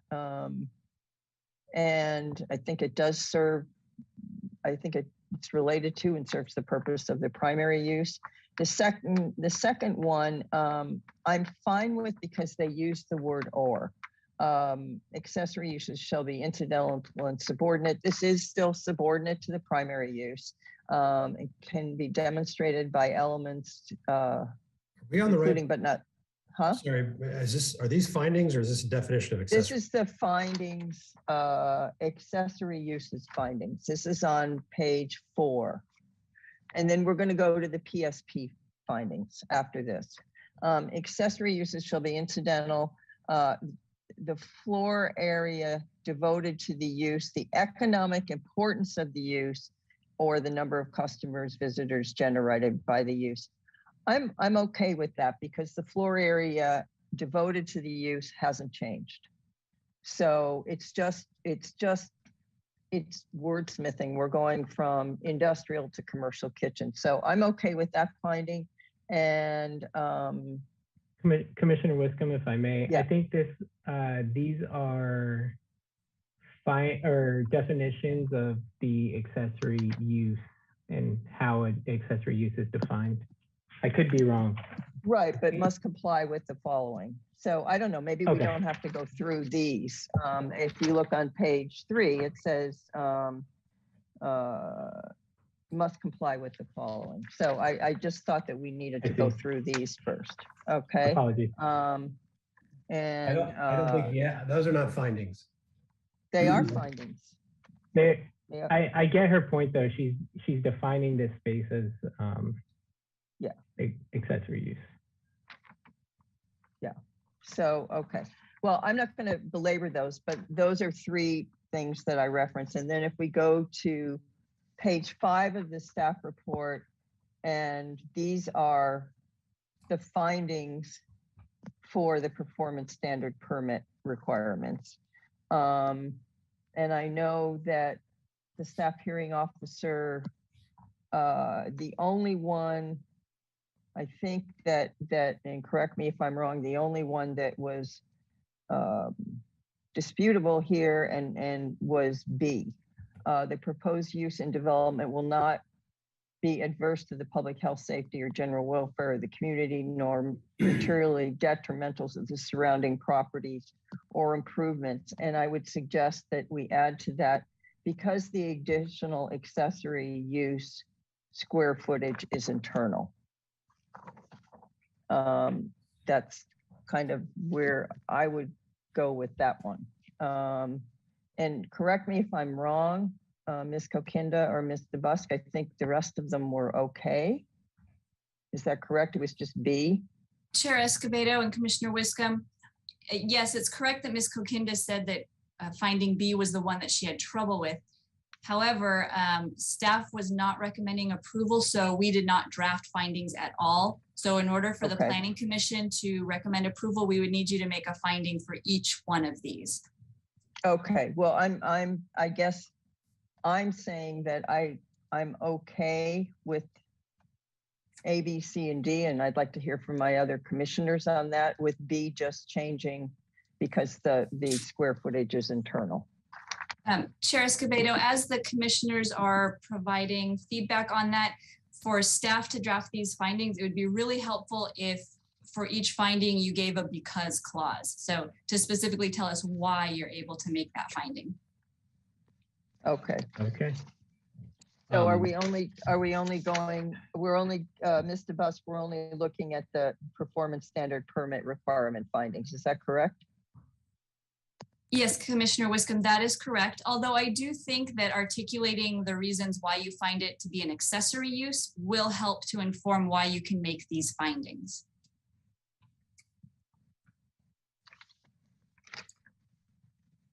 Okay, well, I'm gonna have someone else take a stab at that.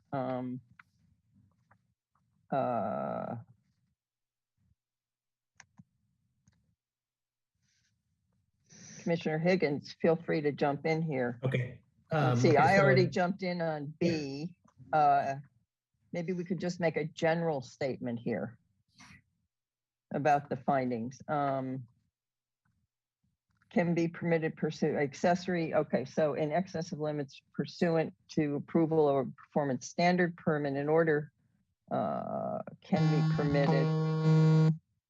In order to approve a performance standard permit, the Planning Commission is required to make all of the following findings. And then Ms. DeBusk, you want us to add why? Is that what you're asking us to do?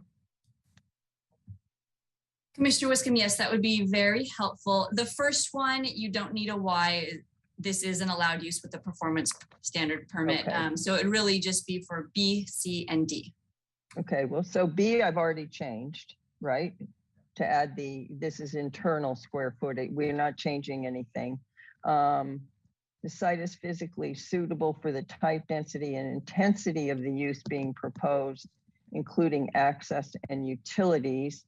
To that, I would say that we're actually, the applicant is actually improving the site, however you want to word this, with additional parking that gets us closer to comply with the number of spaces required, and the type, density, and intensity is really not changing. It's just, we're adding, and Ms. DeBusk, I don't know how you want to word this, but we're actually just giving them permission to serve small plates directly from their commercial kitchen to their tasting room which they can't do unless, because it's a change to a commercial kitchen unless we give them permission.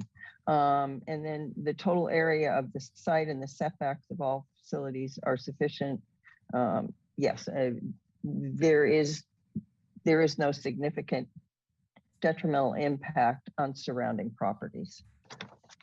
Does that cover it, Mr. Busk? And, you know, I want my fellow commissioners here to jump in, but I just thought I'd go on with that and then make a motion. Commissioner Wiscombe, yes, that is helpful. And any additional comments from other commissioners would help us maybe pull together multiple comments to create the finding. And also, if you are requiring conditions that help you make those findings, you would want to state that as part of the motion. Okay, and then, yeah, so I do have some conditions that I would like to add as part of a motion to approve the additional accessory space. And they are that the parking lot be kept free of storage materials during operational hours for 100% vehicular use. That the PSP is conditioned to be void if the property is used for a significantly different use than what has been proposed and approved as determined, and the significant difference would be something that was determined by the community development director. Ms. Ostringer's on here. Am I okay so far? Yes. This is a good job. Commissioner Wiscombe, I only just wanted to, well, because of due process, there's a legal differentiation between the word void and voidable. Void means really there's no due process. So I would just change your word to say voidable. Okay, I thought you would use void, but voidable is good. That's fine. Okay. Yeah, I don't have a problem with it. You can change any of these legal words that you want. And then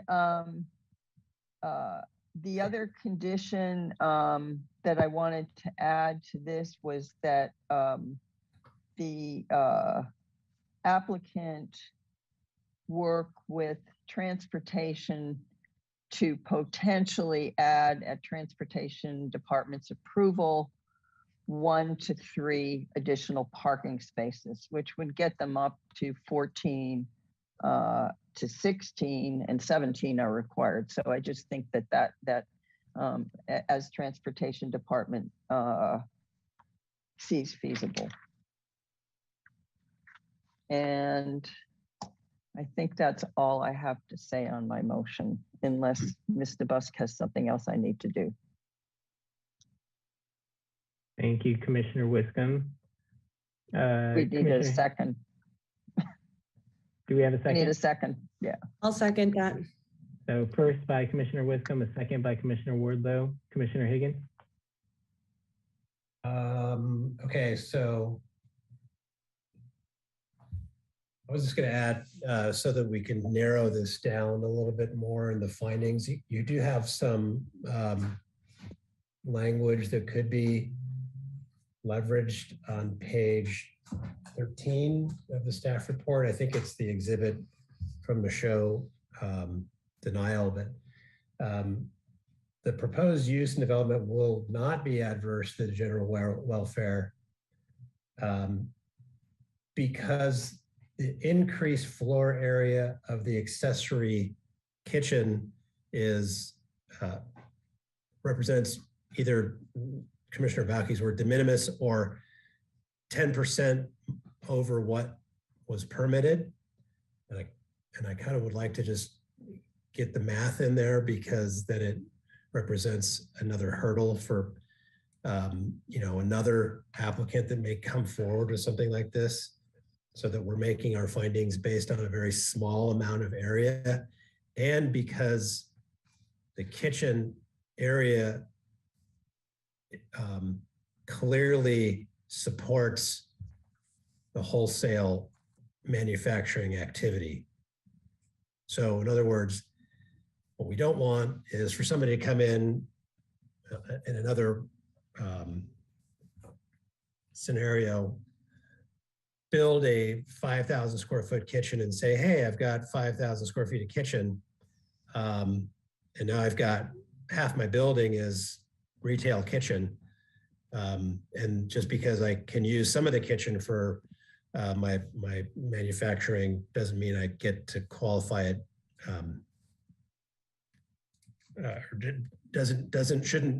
Shouldn't allow me to not qualify some of it as accessory. So let me repeat that to make that, let me clean that up a little bit.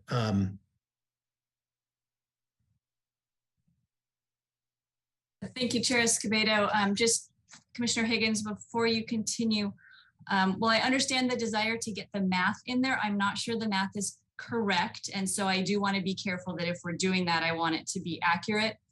And that also brings up the point that several commissioners had talked about the office space on the second floor really functioning more as manufacturing space. So if part of the approval is documenting that, then I would want that to be included as a condition of approval.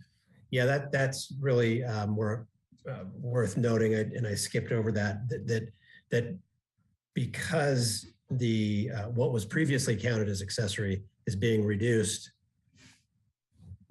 1 second.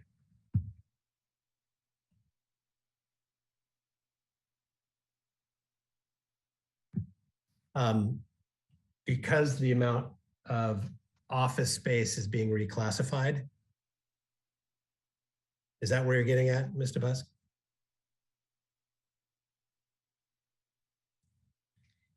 Yes, Commissioner Higgins, that was what I was referencing. Okay, well, I'm just going to give you my thoughts on this, and you guys can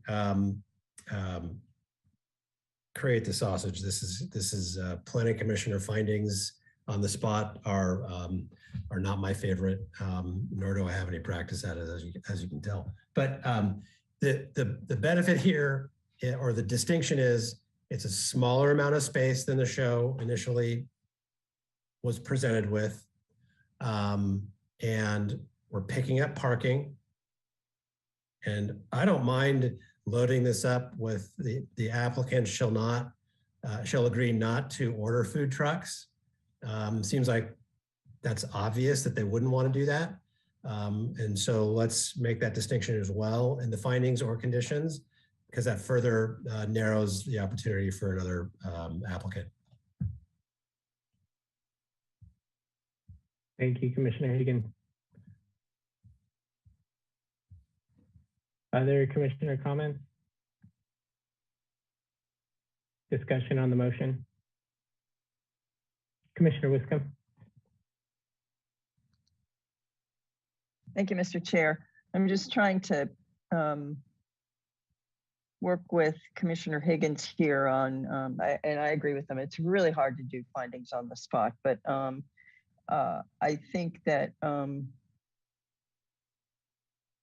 something about the Planning Commission finds that is it office space on the second floor? Was that it?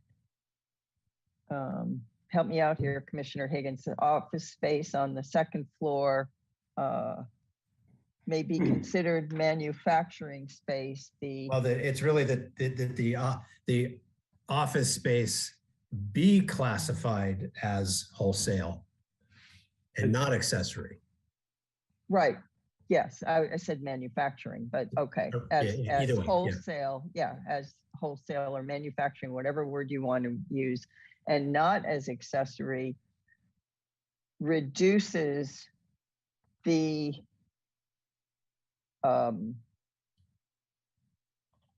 reduces the requirement for reduces the requirement for a permit for accessory use. How about that? Reduces the proposed accessory. Reduces the proposed square footage of accessory use. How about that? And for the record, we're hacking through this, and if I wouldn't mind, Mr. Commissioner Escobedo, if we need to trail this to the end of the hearing so staff can write up something a little cleaner too, once they get all of our thoughts, that might be good to do. Yeah. Okay. And I just to note, and Commissioner Wardlow would have to agree. I didn't put anything in about food trucks. I just asked them to comment publicly about it. But if I think Commissioner Higgins is proposing that we condition the project, that the applicant agrees not to employ food trucks for the project or for the site, for use for the site, because they'd be in the right of way. So we can't really condition the right of way. But is that what you're getting at, Commissioner Higgins? Yeah, we can do that. It sounds like the okay, even though it may be relatively difficult to enforce or whatever, but we can do that.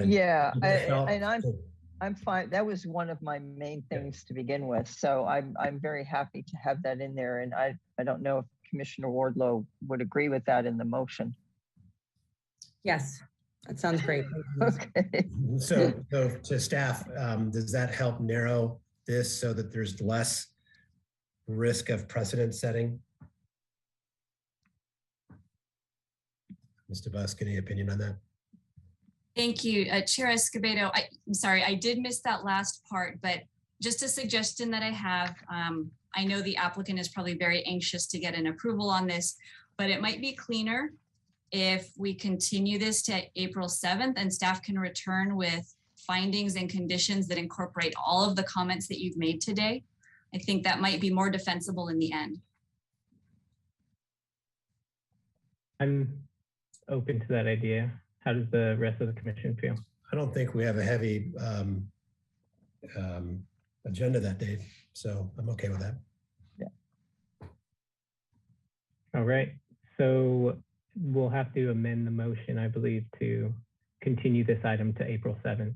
Chair Escobedo, if it's possible, I would like to hear from the applicant just to concur that that's acceptable to them. Absolutely, Mr. Busk. The applicant can comment on that.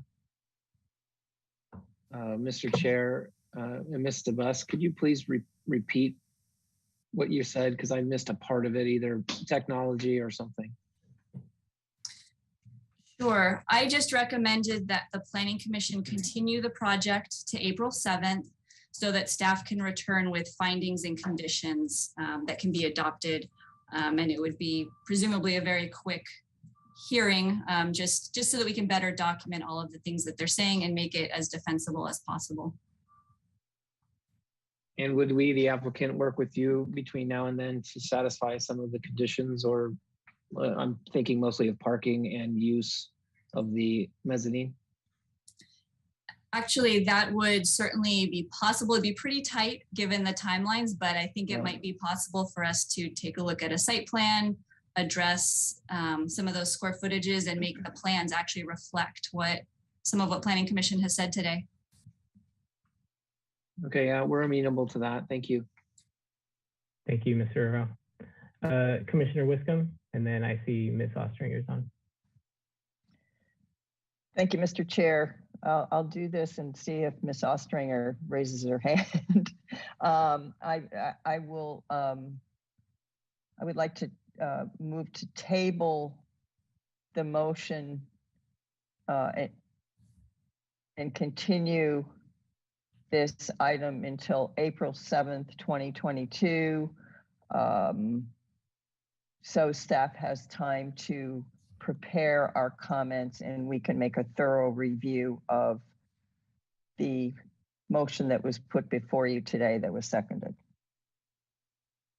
How's that, Ms. Ostringer? Oh, she left. She went away. Chair Escobedo, Chair Escobedo, my only add to Commissioner Wiscombe's excellent motion drafting would be to make it a substitute motion, and we'll just vote on that one first. And Actually, don't. I take that back. She did a perfect job. She just needs to amend her motion. Yeah. Yeah. And Commissioner Wardlow, do you agree with that? Yes. Okay. Any discussion from the commission before we go to a roll call vote? Not seeing any. Ms. Fennessy, can we get a roll call vote, please? Thank you. I'll go ahead and start the roll call vote. Commissioner Balke, Yes. Commissioner Higgins, Yes. Commissioner Lodge, Yes. Commissioner Wardlow, Yes. Commissioner Wiscombe, Yes. Vice Chair Bonderson, Yes. and Chair Escobedo. Yes. Thank you. Motion passes. Thank you, Ms. Fennessy. And that closes out this item. We will now move on to our administrative agenda. And 4A is the Cottage Hospital annual construction update, which an update was posted on the Planning Commission website.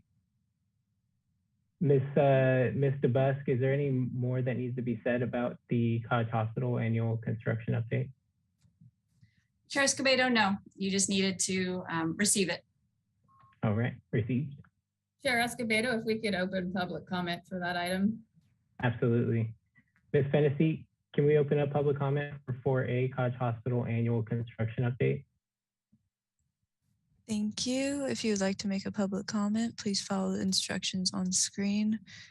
And at this time, I do not see any hands raised, and we did not receive any written correspondence for this item. So I will hand it back to the commission. Thank you. Thank you, Ms. Fennessy. So that takes us to 4B, committee and liaison reports. And we have our staff hearing officer liaison report. Commissioner Higgins, is there anything to report? Yes, Mr. Chair, lots of ADUs and front yard setback modifications. There was also an interesting project at Decatur water treatment plant for a front yard modification for a battery storage project up there. I believe the intent was to provide backup power to the treatment plant. But interestingly, that required a front yard mod, and it was approved, might have been a month ago. So lots of battery storage projects in and around town. Thought you might appreciate that. I do. That is exciting. Thank you, Commissioner Higgins. Any other committee and liaison reports?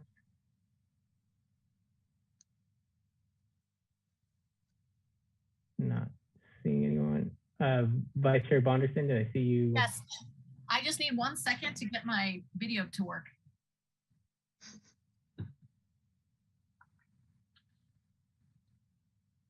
Huh, it's not, I don't know why that's not where, hold on. Let me try, there we go. Does that, can you guys see? Okay. We can. Nothing I was doing was working. Sorry about that. So yes, I have a couple things to share today. Because we haven't seen each other lately, there's several items on the ABR again, so you'll have to forgive a couple items longer than usual. We have one item from February 22nd. It is a continued item that received final approval, and that was located at 2217 Oak Park Lane. It was for a 2-unit duplex using the ADU program, and it would actually result in 4 residential units with an average, with an average of 15 dwelling units per acre, which ends up in the medium high density designation. And then we had one more on the 7th of March, and that was also using average unit density. It is a revised project design approval at 219 East Haley Street. And this project received their design project design approval back in January 2020. 2020, but since then it was revised to a larger building, and the average unit size also increased, as well as its height. So it was now proposed to be 48 feet tall versus 45 back in 2020. Thought that would be interesting to you at the Planning Commission. So this proposal ultimately is for a new mixed use development that would end up demolishing 7 existing structures that house 8 residential units. And then it would propose a 4-story, 32-unit mixed-use development. And there is quite a bit of unit mix in this one, so it's worth sharing. So I'm just going to tell you, it's 15 2-bedroom units, 18 1-bedroom units, 1 studio, and the average unit size. Let's see, what was I going to say? I wrote a bunch of notes on this one because there's so many things to share.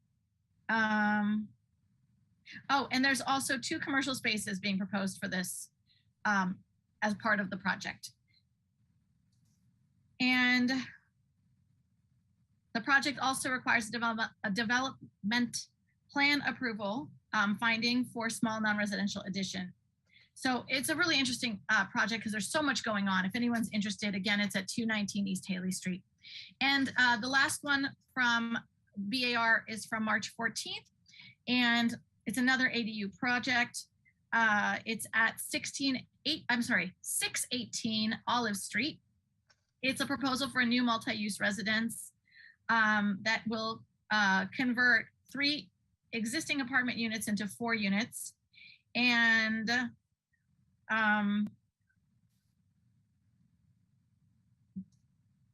the proposed density is 17 dwelling units per acre on a medium high density residential, which allows between 15 and 27. So that's the 3 that I wanted to share. We also had a TCC committee, Transportation Circulation Committee meeting. And there were so many things that were covered in that meeting. I'm not going to list all of them, but I do want to encourage anyone who's interested in this topic to watch the video because it was just chocked full of things. But it basically covered the Las Positas Modoc multi-use path. You may already know this, but it's officially open and it allows people to walk, bike, and run.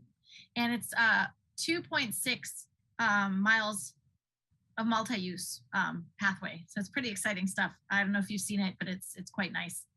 I'm sure Commissioner Wiscombe's already written it back and forth dozens of times. Then we have I'm going to ride it tomorrow for the first time. So. Oh my goodness! Well, then you're going to have to come back and report on how it was and how wonderful it was. All right. So then we have a TCC recommended. Okay, hold on. Let me start again. I got excited there about the bike path. So they have a report on converting the 400 block of Anacapa Street to 2-way street, recommending this to City Council so that the 400 block of Anacapa Street be converted to a 2-way street. And so the next step is City Council. There's no date associated with this yet. We're still waiting to hear that date. We also received a presentation that introduced the Lower East Side Community Connectivity Active Transportation Planning Effort. It's a mouthful. It's a very long title. And there was recent community engagement for that. So there's definitely a lot going on with all these proposals and trying to connect all the paths together. So the plan as it is now will study a feasibility option for pedestrians and bicycle highway that crosses from the East Side neighborhood in the vicinity of the Dwight Murphy Field. And as you all know, that area has the physical barrier of the 101 freeway that basically blocks the continuation of the walking space. So they are currently studying what to do with that, and they have an RFP out for consultation support for a feasibility study on exactly what to do with that over at that crossing. And then The bike share program is running, as you already know, and staff sent their first report to City Council at the beginning of the year, sharing a bunch of information about the 3-year bike share pilot program. And I'm not going to recap everything, but if you're interested, please take a look. And then we have Measure 8 grant program, cycle 5. The city submitted 5 grant applications related to safe routes to school and active transportation, and we'll know more in May. And last but not least, the active transportation program, cycle 6 applications went live right before the meeting, and they are due on June of this year. So the staff is actively working on getting that all together. And it will be used for potential active transportation projects on Cliff Drive, the west side, and the lower west neighborhoods, and on Milpas. So there's a lot going on. As always, those meetings are very rare and far between. So when they have them, they're very long.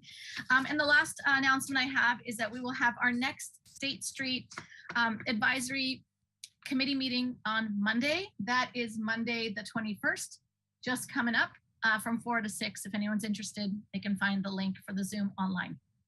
Thank you. Thank you, Vice Chair Bonderson. Thanks.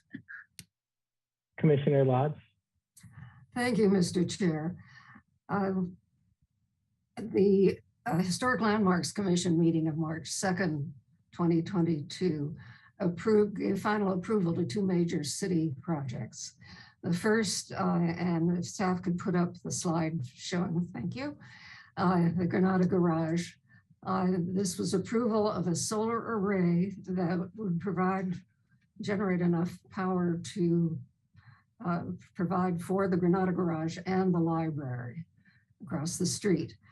This came back before HLC several times because while it can't be seen from Anacapa, and of course this is in El Pueblo Viejo where such things are not supposed to be seen from the street, but it can be and will be seen from Anapamu and from in front of the library. And you can see that straight line, well, slightly jagged line across the top there. They did everything they could to make it disappear, but it covers the entire upper deck of the parking structure and provides a canopy for the cars up there. But that was, it was a unanimous vote to approve, although one of the votes was a reluctant one. And then staff could put up the next slide. Commissioner Higgins, did you have a question for Commissioner Lodge on that? I did, project? sorry about that. Commissioner Lodge, can I ask you a question? Sure. I thought that project came to the Planning Commission in some form or fashion 2 years ago, and we did not approve it. What is it? A different project that didn't require? We did approve that, Commissioner Higgins. It was a 4-3 vote, but it was approved, and that was the final action. Okay, got it. Thank you. Okay, I'd forgotten that we had seen this before it went to HLC. Now this second project that was approved is a great deal of fun. These columns that you see, all these different designs will be, if you could go to the second slide, that shows the single column. This is for the undercrossing of Highway 101 by State Street. It is going to be narrowed to 2 lanes, bike lanes widened, and the pedestrian walkway will be widened. And it will be lined, the pedestrian walkway will be lined with these columns. If you could put up the third slide for that. Thank you. And this is what the end result will be. This is a nighttime view, so it's kind of dark, a little hard to see. The comments were from the HLC. It's a home run. Several agreed. One said it will be recognized throughout the country, this project. And however, there were 2 commissioners who felt that it was on the edge of the EPV guidelines and they couldn't vote for it, although they thought, one of the commissioners thought it's a wonderful project, but not it doesn't meet the guidelines for EPV. So that will be an exciting change to the State Street undercrossing of 101. It will be. Commissioner Lodge, is that tile around the columns? Yes, those are tiles. Oh, that's fantastic. Yeah, yeah, yeah. There are in Europe, the cloisters for some of the well, these I've seen in Spain and in Portugal, similar treatments where there are columns all the way around, and each one has a different design done in tile. And then the architect, by the way, is I can't think of his first name, Shelton, Jeff Shelton, and his is based on it was inspired by a building in Spain that is equally colorful and varied. So very cool. Thank you. Exciting. Thank you, Commissioner Lodge. Commissioner Wiscombe. Thank you, Mr. Chair. I just wanted to comment on a couple things said by my fellow commissioners. First of all, you know, a couple times a month, I run under that State Street thing. I don't run very fast anymore, but at any rate, that is going to be such a welcome change. That's just a dark, scary, dreary space. So that's just going to really enliven it. I'm really looking forward to it because, you know, when I go, it's dark a lot of times in the morning. And then I wanted to comment on Commissioner Bonderson's talk about the Las Positas multi-use path. When I was at the Measure C Oversight Committee meeting several weeks ago, one of the projects that I questioned because I was confused by it was a multi-use path, the Las Positas multi-use path project, which I knew had been completed. And it turns out, and I may get this wrong, but I think I have it right, there's a missing link on the project that goes from, on MODOC, that goes from, I think it's Calle Los Amigos, to the bike path that connects to Goleta Beach. And the county has gotten a grant for that project, and the city is working with the county and furiously working to get the plans done and the project implemented. So that missing link is going to come to fruition sometime, and I think they have a time limit, so I think it's sometime soon, and that's going to be very exciting. So you'll be able to stay off the road the whole way and go all the way out to Goleta Beach and UCSB and never encounter cars. So, and I'll personally tell Commissioner Bonderson how my ride goes tomorrow. I'm very curious because I grew up in this area trying to ride bikes on MODOC, especially. It's so dangerous and it's very unpleasant, and it's such a beautiful change. I am so, especially about the connectivity. There's, you know, I went to school at Vieja Valley, which is right there in right where the city and the county intercross, and there's a bike path and it just dead ends. There's nowhere to go, and so it's going to be exciting. So after so many years to see that connectivity being realized, it's really wonderful. You'll have to tell me all about it because I'm not on a bike these days. I will. And after riding on Las Positas for many years, that is a very scary experience too. So, and I've even seen some of the really fancy Lycra crowd riding on the bike path instead of on Las Positas, even though there's still a bike lane. So I think it's a win-win for all. Thank you. Thank you, Commissioner Wiscombe. Any other updates? Doesn't look like it. Mr. Busk, we're going to have our next meeting on April 7th in council chambers. Is that correct? Yes, Chair Escobedo, that is correct. And will the public be invited to the council chambers, or will they continue to participate remotely? Chair Escobedo, the public is absolutely invited to council chambers. We will no longer be having the virtual public comment, though. It will only be in-person comments or sending letters in advance. Wow.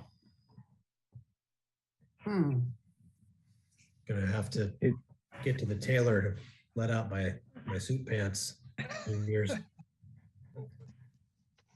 Oh, my mic's on. Sorry. You're gonna look good. You're gonna look good. Well, exciting to get back in person after 2 years. Thank you, Mr. Buss, for that update. And with that, there's no more business for today. So we will be out at 3:33. Look at that, lucky number. And everyone be safe. Have a great week. We'll see you in a couple weeks in council chambers.